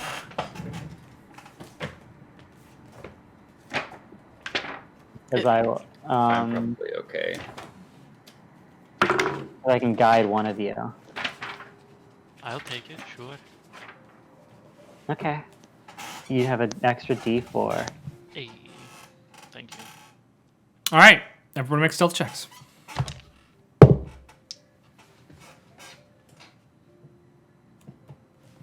22. Cool. 11. Okay. 16. Unnatural 20. Okay. Both of you. 12. 12. You're fine. Cool. One moment. As you tiptoe your way into the woods, you begin to see these corpses, these deer, rabbit, skunk corpses. They seem to have suffered puncture wounds somewhere on their body, as well as like have sticks poking out of them as though they were thrashed around. Those of you who know nature immediately see this as the killing of a wolf, or something like it. As you continue just creeping through the woods, you hear the scream once more, and you can see up ahead of you in a clearing a soft glowing light. Strange. You see, sort of shadowed by this glowing light, there are 5? Yeah, 5 canine-esque forms sort of slowly growling and walking forwards towards this light. I'm gonna, You're still like 60, 70 odd feet away from everything. 60, 70. Like from the clearing at all. This is just something you're seeing in the distance. Okay. So, I just want to... The internet's running slow. I wonder why. I need to check a cast distance. So you're 60, 70 feet away from the clearing. The light and the canines are like even deeper inside the clearing. I'd say you're out of cast range unless you're at 120 feet, and that's still cutting it close. Okay, I'm just looking up the range so when we get closer, Cool. I know when to start casting. So we can keep going while I do the... Yeah, you notice this as Yeah. you are stealthing forward. Yeah. I don't know what the plan is from here. What are you guys doing? I'm curious what these wolves are tracking. And looking to produce that light as well. I think we gotta keep moving forward. Well, I don't want to get between these wolves and their prey. Yeah, like if they're They're- on a hunt.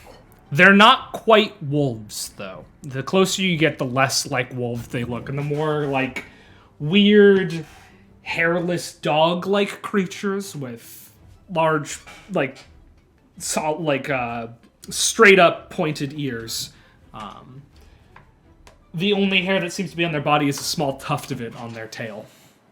You can see their sort of like spiked spine through the taut skin on their back. Does it seem like they killed all the forest creatures? It's hard to tell from this vantage point, but if they operate anything like wolves, then probably. Well, They just wasted those corpses. wolves, yeah, they don't kill so indiscriminately. I mean, Yeah. Turn, didn't you say we gotta, like, protect whoever's screaming or something? I never said that, but it was definitely implied. No, earlier you said we gotta, like, protect those who can't. Oh, right. Well, of course. So, I pull out my bow. Are you, thinking what I'm thinking? Everybody ready? Okay, For fine. Finally what? loaded. 90 feet. Cool. Okay. We're moving forward and taking out whatever these things are. Okay. I Are shift they- the shield on my back that's like a turtle shell that into the front. Are the wolf things, are the doggos, The pupalas. are they like just kind of surrounding the white light? Yeah. Well, it's more of a blue light Or- than anything, but yeah. Okay. And They're are like they- slowly walking towards it. Like, you know how dogs do. Growling Yeah. and like inching forwards. Oh. Though the closer and closer you get, you're able to make out a little bit more detail. The white light, the thing that's glowing is still hard to see, but you can see the heaving body of a deer lying on its side in front of whatever is generating that light. And the thing generating that light seems to be like sitting next to / under and over it. Still You could not- vaguely make out the shape of a figure. I'm just not sure if it's the wolves that killed these creatures or that light.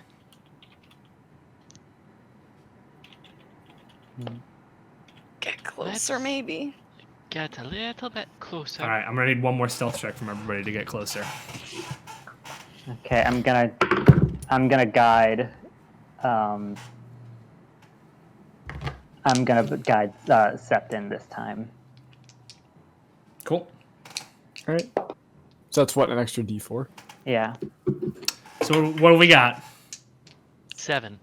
Oof. 17. 14. 15. 22, 24. Cool. Most of you doing great. Stealthily moving forward and closer. Turn, however, you step forward and you're so enamored by this light and by the question of what killed these creatures that you step on a twig and one of the dogs whips its head around to face you. Uh-oh. No. Oh, no. And before you can do much of anything, it disappears and then no. boom, appears directly in front of you, getting ready to attack. And that's where we're going to end this session. We'll pick up next week with this combat. What's in the woods? What are these blink dogs? Well, they're blink dogs, but, what are they? Why are they here? Will the characters ever learn how to read? And is it better to poop inside or outside? Only time will tell. Yeah, thanks for joining us. I have answers to a lot of those. Okay, good. And we'll find them out next week. All this is outside. Yeah, we'll be back next week, picking up right where we left off, starting with combat. It'll be exciting. Thank you guys so much for joining us for this first episode of Bright Futures. I think this campaign has a bright future. Oh! I get it. I got the reference. Did you get it? Regardless, honestly, from the bottom of my heart, I've been so nervous about this, and this went great. So thank you guys, everybody who played. Thank you guys for watching. We'll be back. I'm gonna try to get the VOD of this up this week. So if people missed it, you can tell them to go watch it, as well as do like a little recap video. I'm gonna go all in on this campaign, hopefully. But yeah, anybody else have anything else to say before we head out? Last time I said what my username was on RuneScape and nobody added me. Okay, say it again. Somebody has to add him. You don't deserve it anymore. Okay, well, F, I guess. I'll also add, Blake, you probably haven't seen this, but everybody go check the Discord. Elliot did some amazing fan art of all of our characters. Already? It's really good. Holy shit, hell yeah, Elliot! And Nick also did a cute little tether. Cool. Well, I'll at the beginning of stream next week, we'll show off that fan art, so keep posting it, guys. Thank you so much for posting it at all, and we'll show it off. All right. All fan art. We show off all fan art. I will make the decision on what fan art. It's not safe for work. We show No. off all fan. I will make a decision on that, but I think most fan art will be shown. Anyway, thank you guys so much for watching.